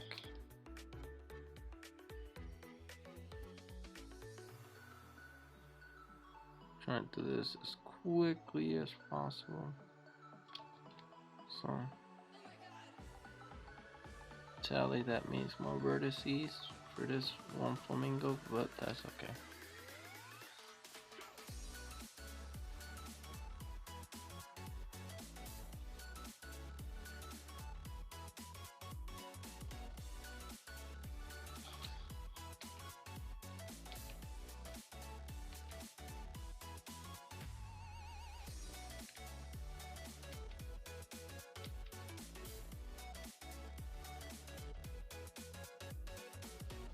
And just like that, really quickly.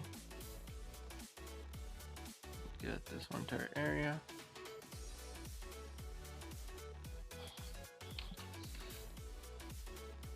gotta make sure it pops up right there.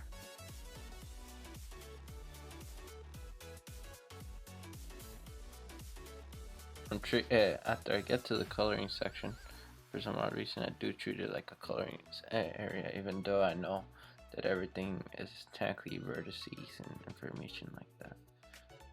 I treat it all just this way.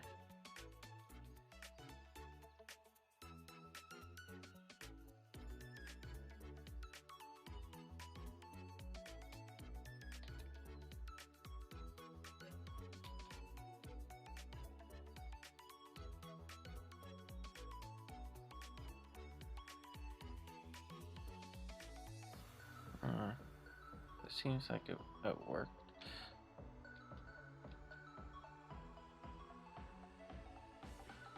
Let's see, go into this mode.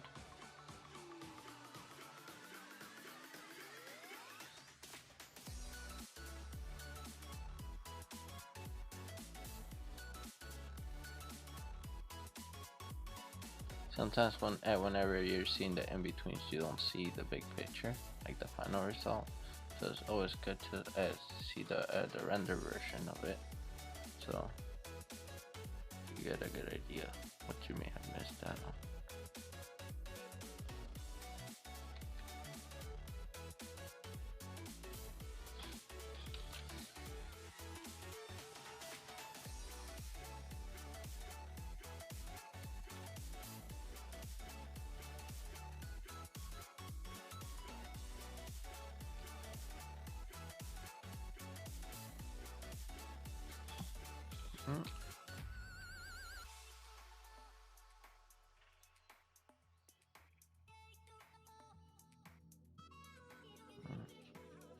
That was a close one. I can cover it up with this. No biggie.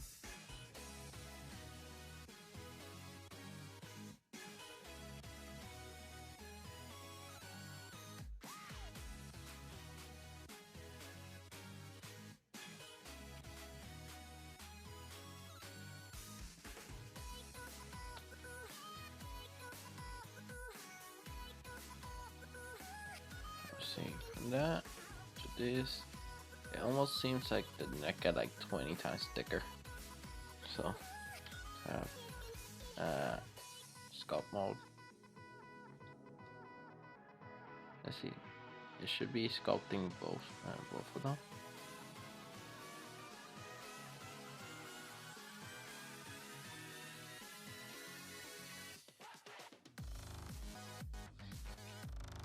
Next.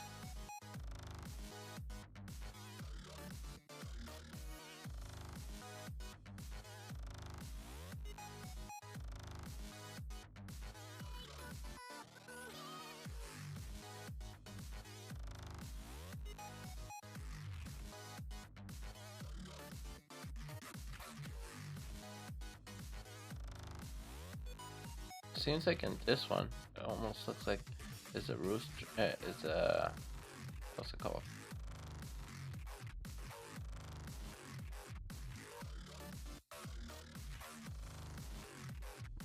From something like this, it looks like a flamingo, to this one, it doesn't look much like a flamingo.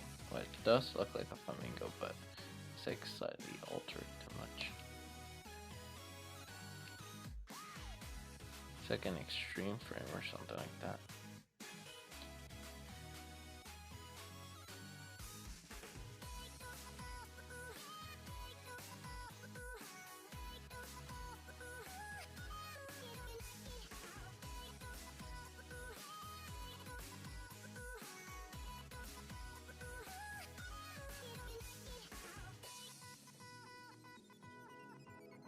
I'm thinking is that if I move this things up just slightly, I can give the illusion of it going up like that, and then this one right here, move those down.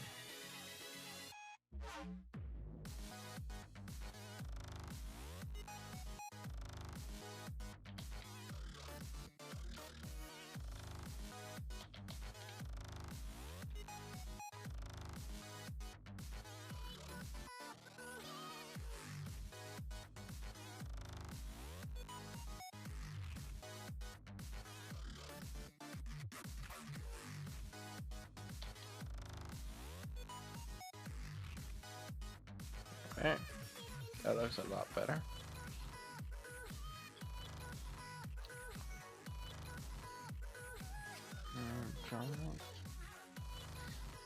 Let's take a look.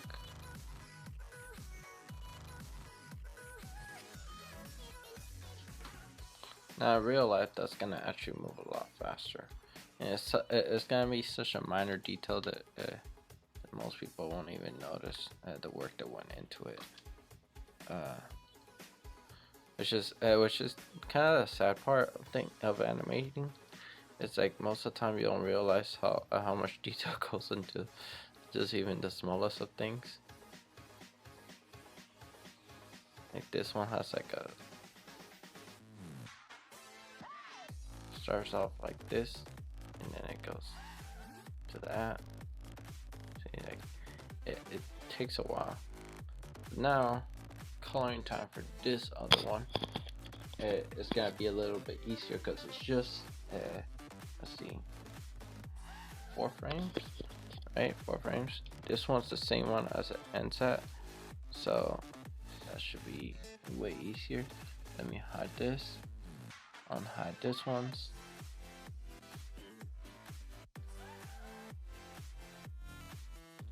The color frame is the same one it ends with right here, so I could just take this, lock those, lock this ones. Well, obviously I'm not gonna touch those, but take the colored one, and then Shift D, duplicate that, and bring it all the way to the end, right there. And for this, make this more noticeable. Right there. Cover that little dot up because it means that I had the dot right there. Okay, so let's go to this frame and do some easy coloring. I can either duplicate it, yeah, which is probably the best choice. Just Shift D to duplicate the color. Shift D. Duplicate the color and then put it right there. And then what I'm gonna do is essentially go tab, sculpt mode, and I'm gonna be tweaking not the animation part, but the color. So I'm tweaking the color, moving the color around, making sure it's in place. This way it doesn't look too distorted. Okay. And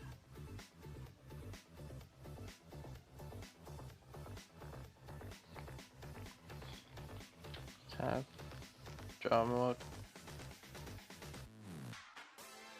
Ooh, nope.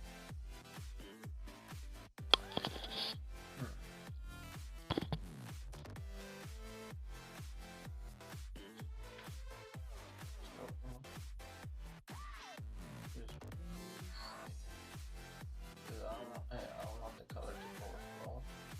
What happens is like if it overflows too much, then the color is gonna keep popping out of place whenever it comes to the animation itself. I don't like that.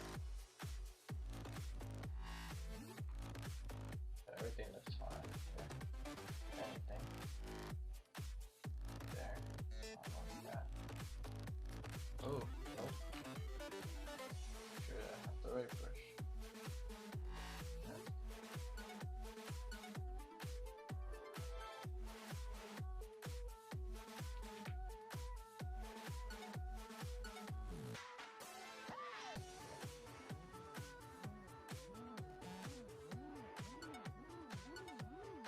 This.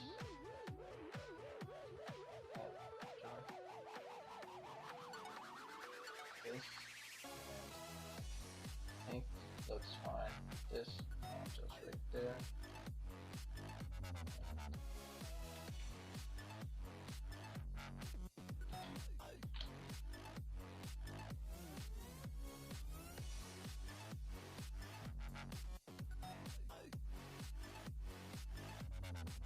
Make sure to lock it up again.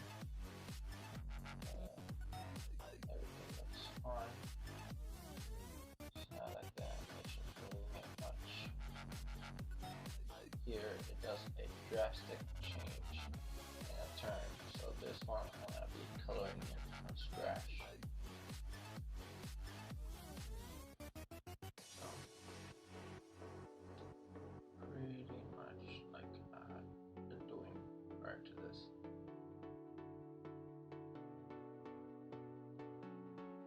I normally will be skipping all this section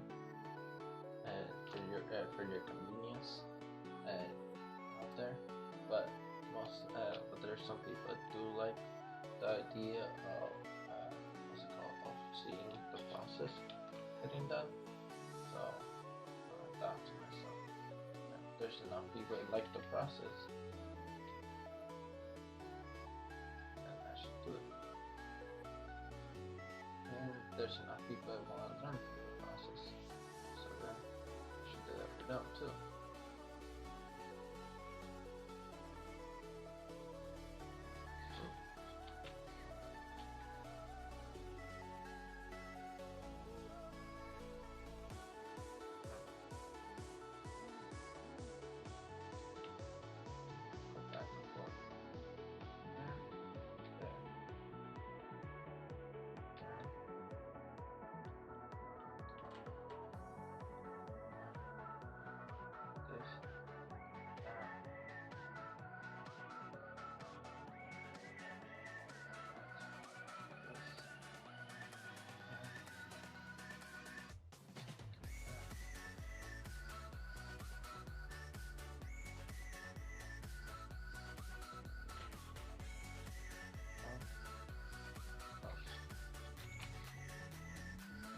Downside with going like this.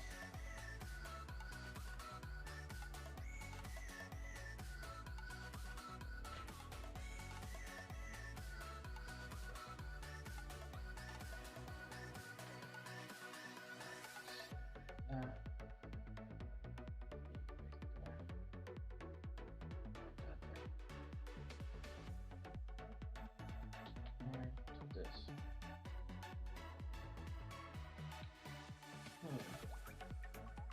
Let's see what else this needs fixing.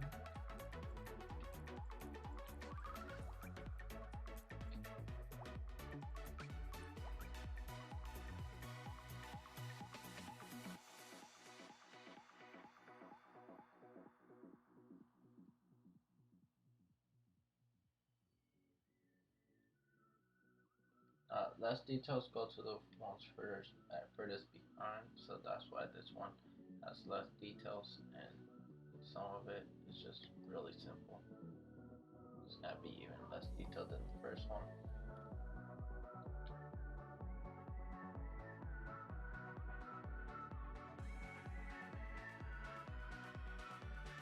Okay. Alright, that seems to be very long. So I take this one, Shift D, this should goes right there. Okay. This one, Shift D, take that right there. This one, Shift D, that right there. Now, let's see.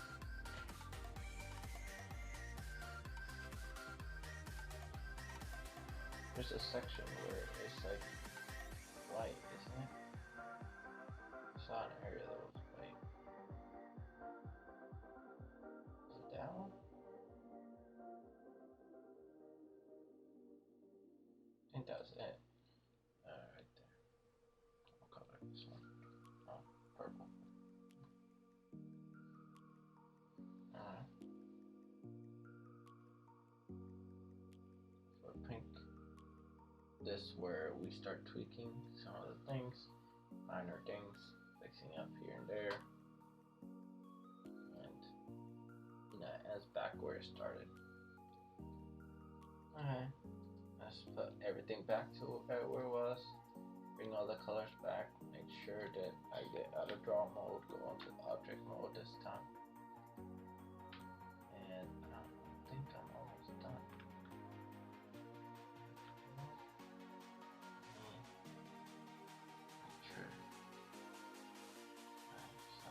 Everything except the sketch. The sketch I could have deleted, but I left it like that.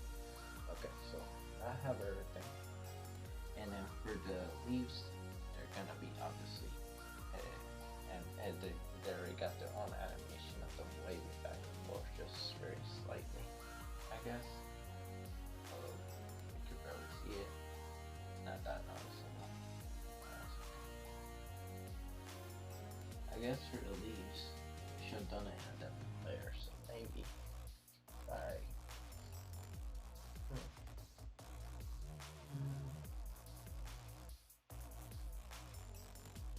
Since they're all objects, technically speaking, what I can do is I can take all of this and do that. The leaves, I guess, just object mode. Shift D. And then this one I'm just gonna call leaves.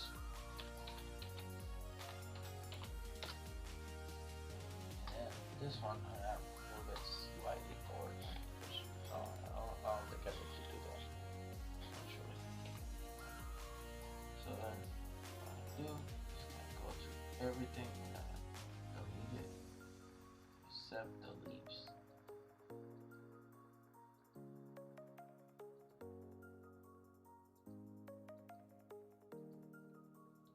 So basically I go to the Flamingo and background and then the leaves and I delete those. And then I'll hide everything. And then for the sketch, I'll hide that because I don't need that. Okay. Now for the leaves, since it's duplicated of the same thing, I want to have much more like roughness to the noise. So I'm gonna increase that majorly, and then see what how that works. Okay, too much, I guess, since at one point it disappears completely.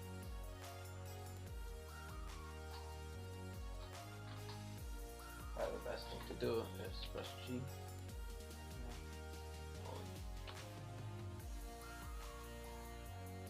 Now, press play. Everything's slightly jittery. It makes it look nice. Everything looks like a nice picture. And final touch will be the water moving around.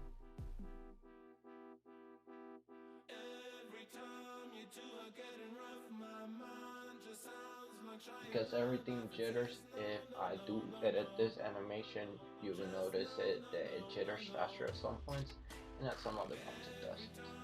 Which I would prefer if I didn't have to do that.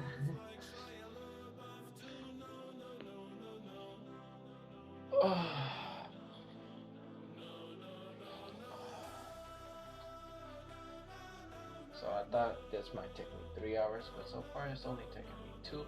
But now we're down to the final effect, which is the water. All the layers, I'm gonna go to the water. Make sure that's the only one that's not on. Right, so that's a very quick animation right there. I can either have a separate object or not. In this case, do it tweening, or easier. I could just I'll do tweening. Actually, you know what?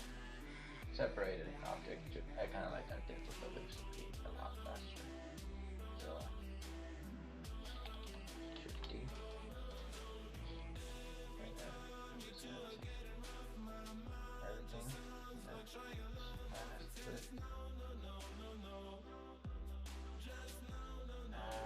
Water. Sketch. Or water. Or water has to have the water, so.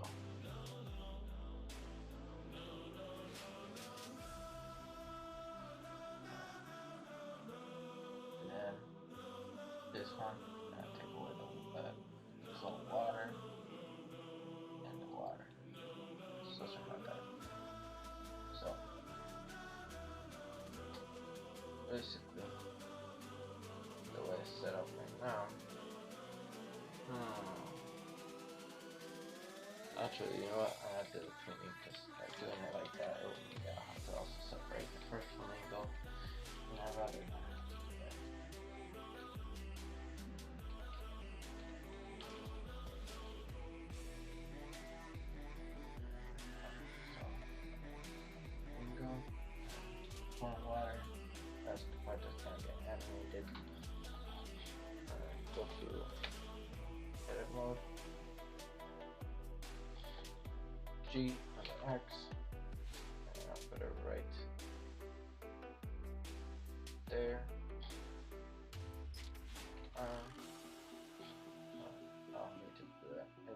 to last frame, which will be 105. I want to end, press G on the X and put it back right about there. Oh, you know what? Let me fix it up. Let me go back to the first frame, right? Tab, draw off, okay? Here. I forgot to put all the shadows for everything, so I had to focus on that too. So now that I got the stick and everything in place, right? Just basically drawing just little markings.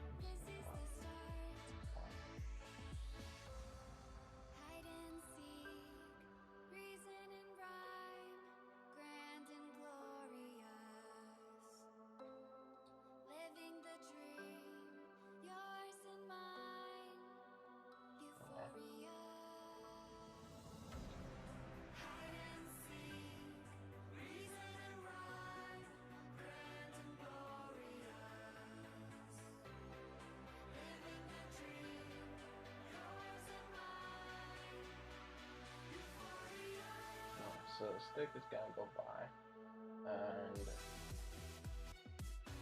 can't create vibration.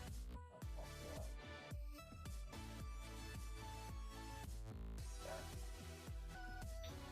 Put another line right there.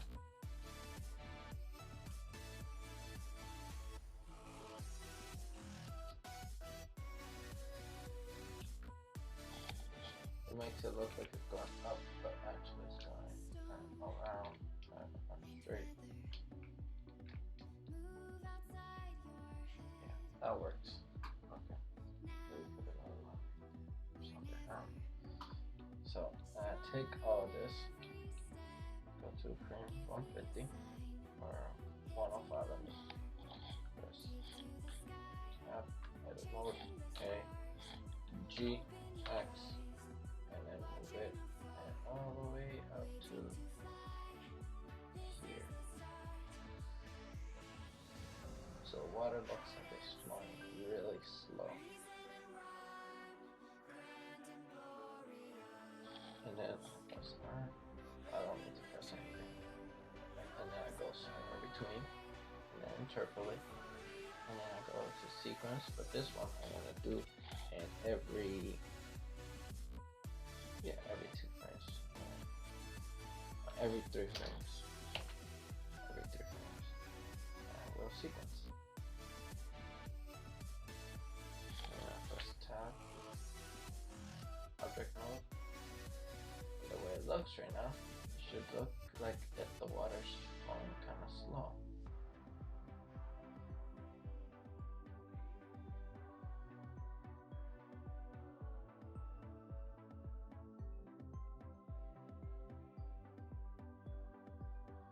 I don't like the fact that the bush is kind of like the leaves right there are too noisy.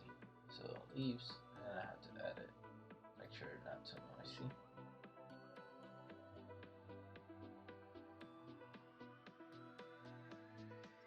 Thickness. What does thickness do? Huh.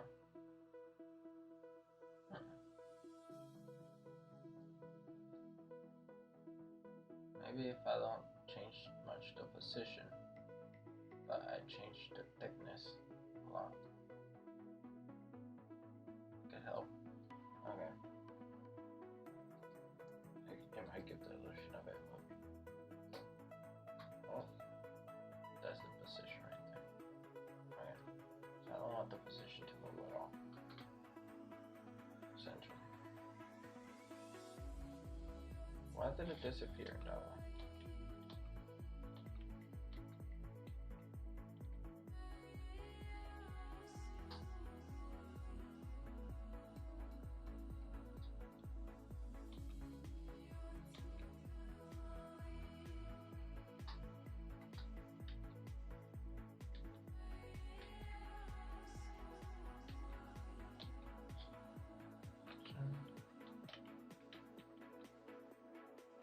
In that frame, it looks like it disappeared.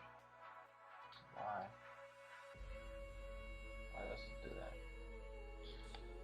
G, number 1, number 4. Does it look like it disappeared now?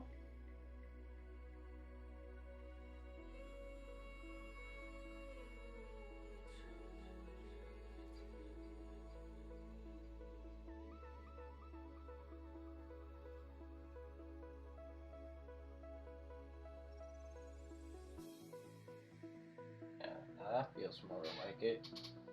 Now the water is flowing nice and smooth, the leaves are moving, it doesn't look like it's glitching out. The background's not that big of a deal, like importance wise, and I can do something about the clouds. I can alter them if I wanted to. Just as simple as doing like a filter, or having another layer, like background and stuff. This one, and then I'll basically do where the clouds, background clouds. So I could do a layer above them, like this. It goes above the sky, which is fine. I won't go above the trees. And then I'm gonna call this cloud filter. And then I'm gonna go onto draw mode, right? Hit the filter one. And I want to make sure I have material mode, and then instead of solid fill, I want, where's my gradient one? Gradient. And then I'm gonna take this. Oh, that didn't do what I wanted it. Go.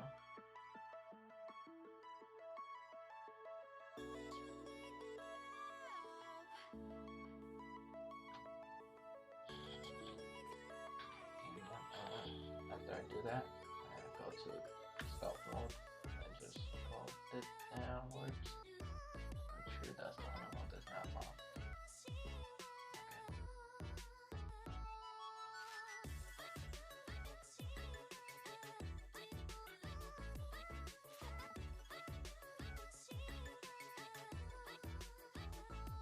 Just to get all the clouds, that's all that matters, right? And I'm gonna go to home mode again, and then here I make it a mask, and add it to the mask, and then be the mask of the clouds. So now the clouds have this filter on it, right? And basically, all I need to do is go to apply, or maybe add. Does that do a nice effect? Original. Too pink. Subtract. Wow, those are interesting looking clouds. I have to say so myself. Multiply.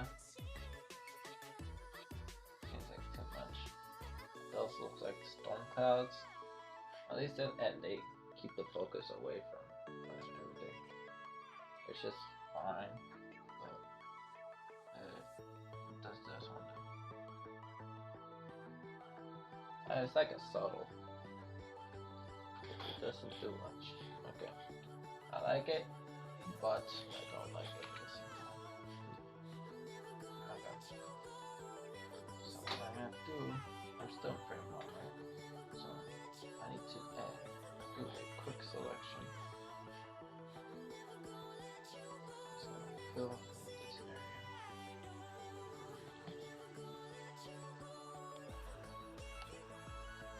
I don't want it to be gradient.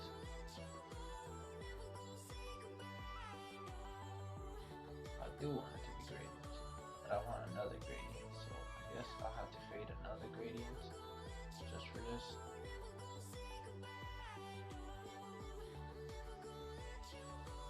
Which is not, it's super easy to do. It's just, I didn't want to do it. Put the fill, solid, gradient, take this. I'll tweak the gradient after I do all the filling, all the fill work.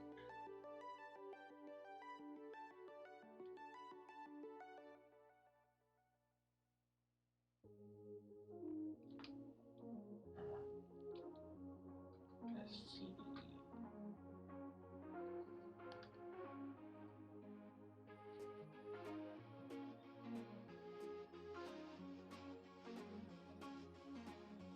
Just make sure it's not a mask, just so I can see that it's not acting like a mask right now. So I can kind of see it, and for some odd reason I don't see it at all. Oh.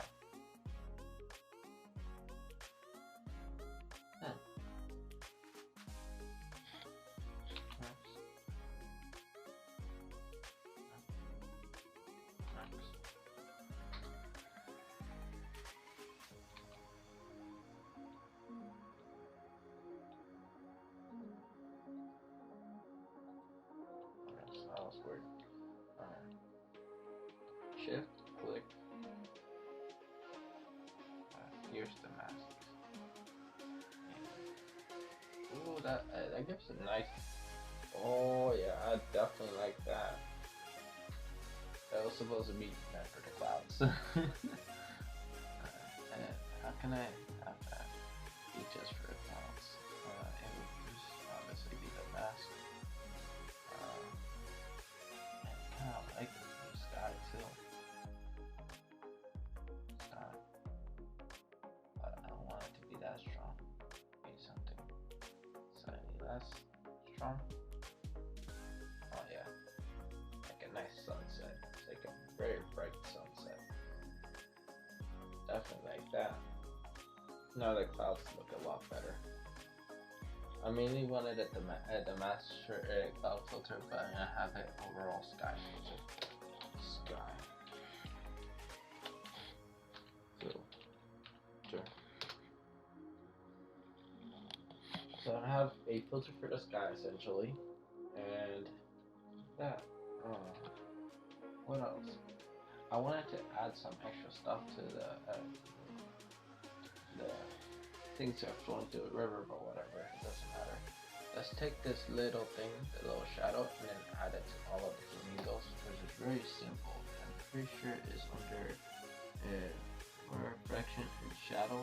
So I take this, and what I do is go into edit mode, right?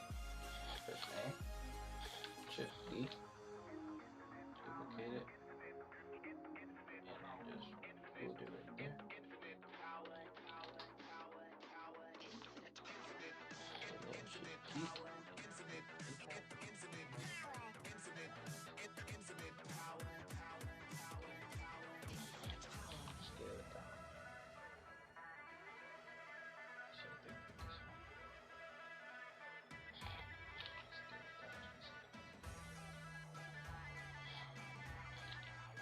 And now I go to object mode. Infinite power.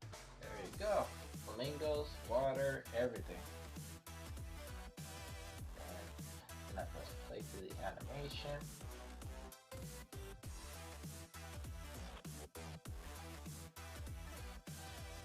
Oh, it looks so beautiful already. Now this is one of the better results of some of my animations. I like the Tango one because it really nice, and I took a while, but this is the first time I ever actually go out of my way to make a background and color and everything from from start to finish on Blender. So this just goes to show you guys that you could do this sort of thing in Blender. It's not impossible. Obviously, if I wanted to do some like extra slight effects, I could have like the camera slightly going from the bottom to the top, and that's not that hard to do either. It is as simple as me grabbing the and doing something like infinite power. Go onto edit mode, but for the where's the foreground? And then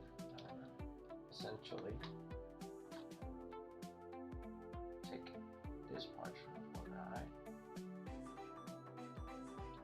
Alright, these parts. I'm essentially just taking a couple of pieces of grass. Whole thing.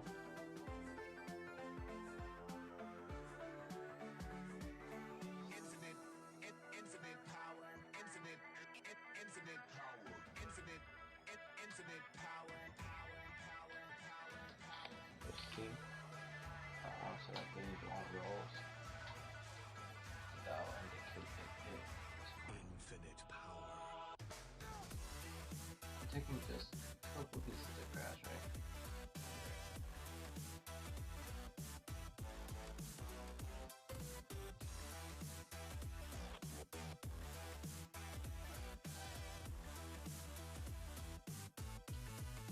And then, after taking a couple, because I don't feel like drawing all of this over. And if you could save yourself time, do it.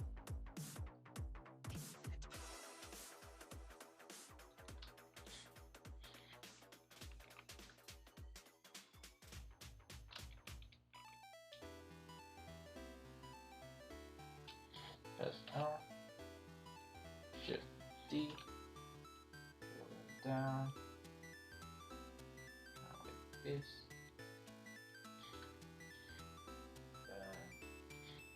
Shift D again, put this one's even further down. This time I'm just gonna select this one's right here. So, this one's like that. Press L, G. Okay. Press L, G. I have proportional vertex editing. So this one's G. G, and put them wherever they might need it.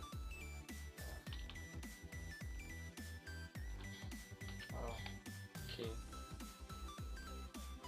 I'm just basically placing grasses.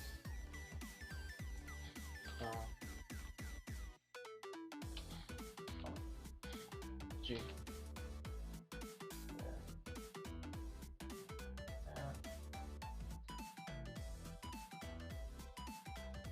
I saved a boatload of time just working with the grass. Take this little notch right here.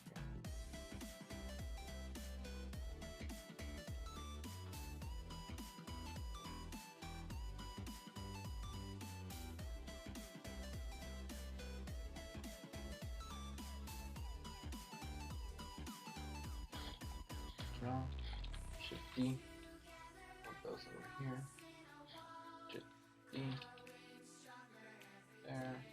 D. There. D. There.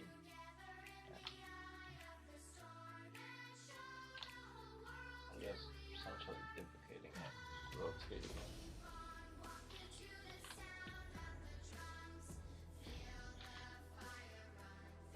Doesn't like the same pattern.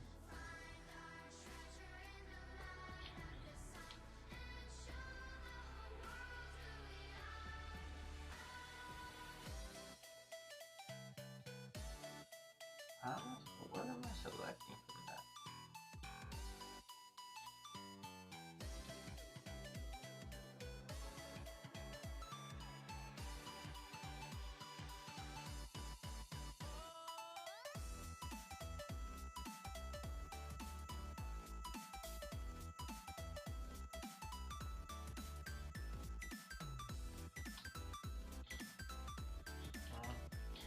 D.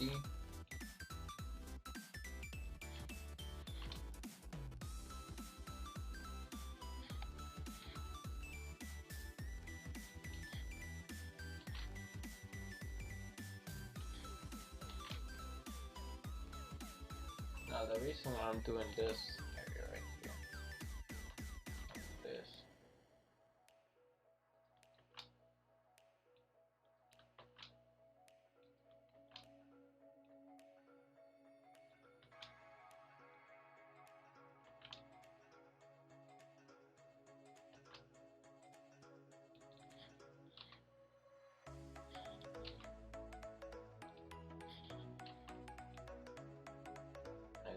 because I'm gonna have the camera come from a little bit below and then move up to where everything is to see the full sunset. A nice camera movement sets the scene and makes it feel slightly more natural.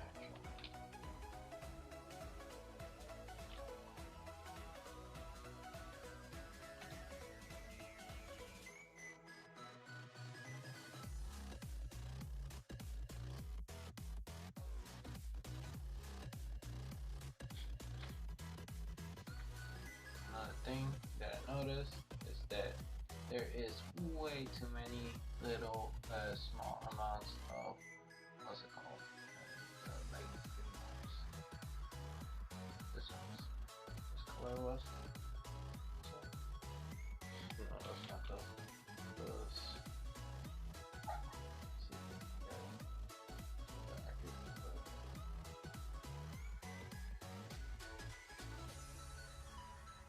That's close enough.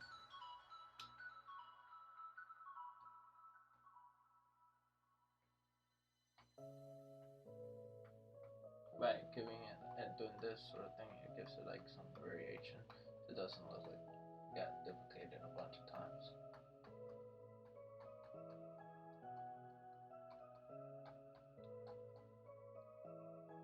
It looks like it was a painstaking process of making this possible, but in reality, it didn't take too long. I had to draw all this graphic.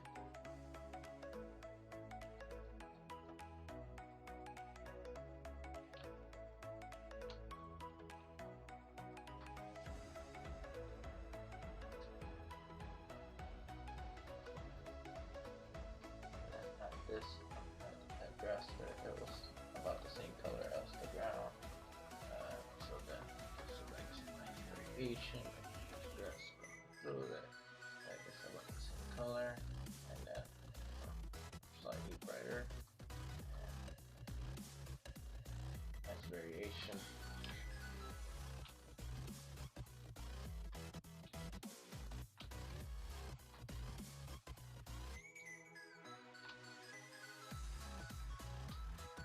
Another thing I wanted to do up here is to add more grass to the background.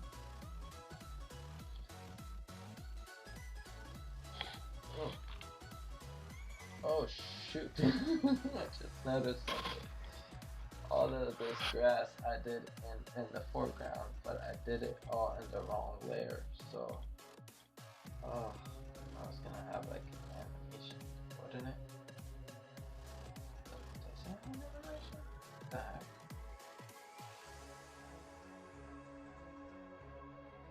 See? Anything showing up. I'm going in the background. Yeah. Okay.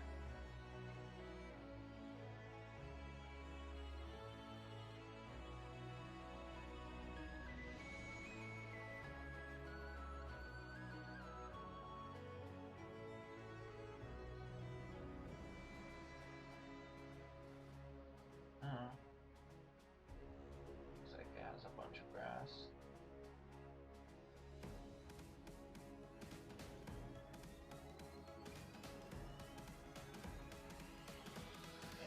Essentially, this one on, just go to object mode, click on the camera, in the first frame, press G, that, down, just like that long, release. Fill this part in, so I can kind of see view.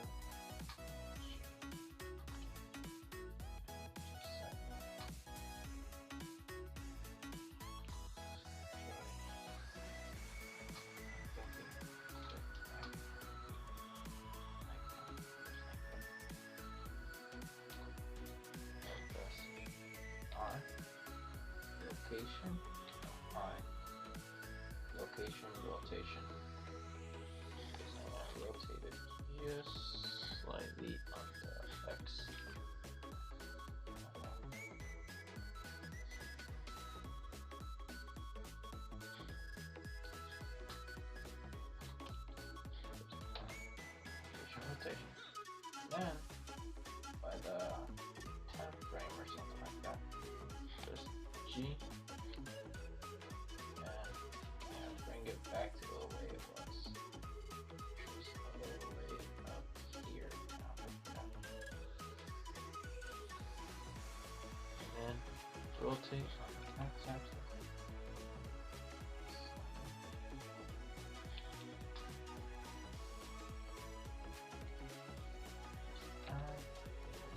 Rotation, and then the way it looks like this.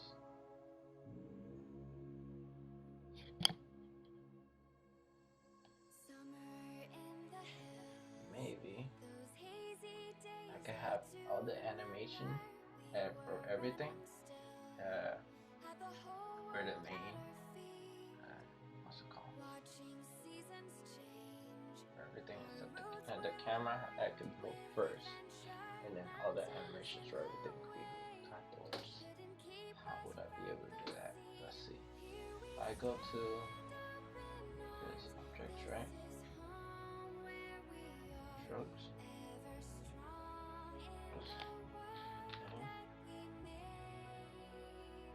Maybe if I press,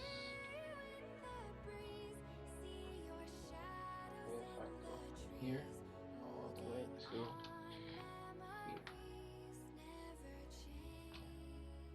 here, and press G,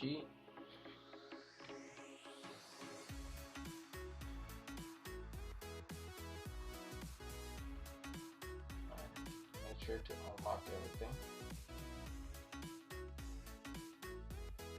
Now the reason why I'm unlocking everything is so then I can move everything's animation. And I go from leave the first frame alone, essentially. And take this and select all the way to the end. And then just push G. You know what? I think the only one that doesn't need to be moved is the front one. So push G, move those over. Let's try frame 20. Like closer to frame 20. So then the way it looks like everything's moving,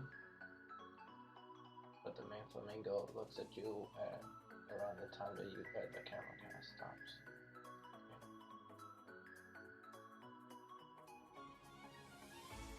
I found a lot of flamingos looking down and staring at me.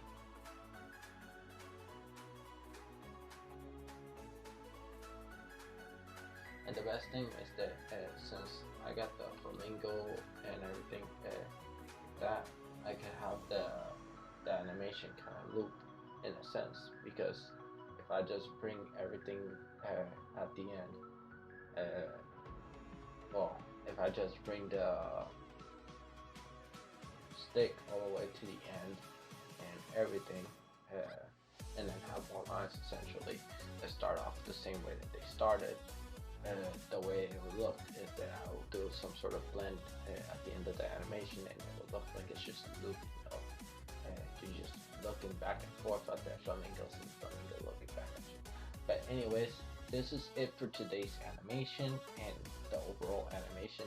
Let me know what you thought of it. If it was hard, if it wasn't, well, what was the part that you had the most trouble with? Maybe understanding. And if you stay tuned all the way to the end, which I congratulate you for, I know it can get very boring just listening to music and then seeing me do this animation. You know, feel free to let me know. Feel free to also subscribe, follow me on Instagram. I will post this on Instagram before I post it on YouTube. So if you're seeing it on YouTube, you know, they saw it first, people on Instagram. And if you saw it on Instagram, then you probably wouldn't be seeing this video yet. Okay, so that's it for today's video, and goodbye. Oh, that didn't work. Thanks for watching. If you liked it, consider subscribing. or leaving a like. And check out these videos if you enjoyed and stood until the end. Thank you and goodbye.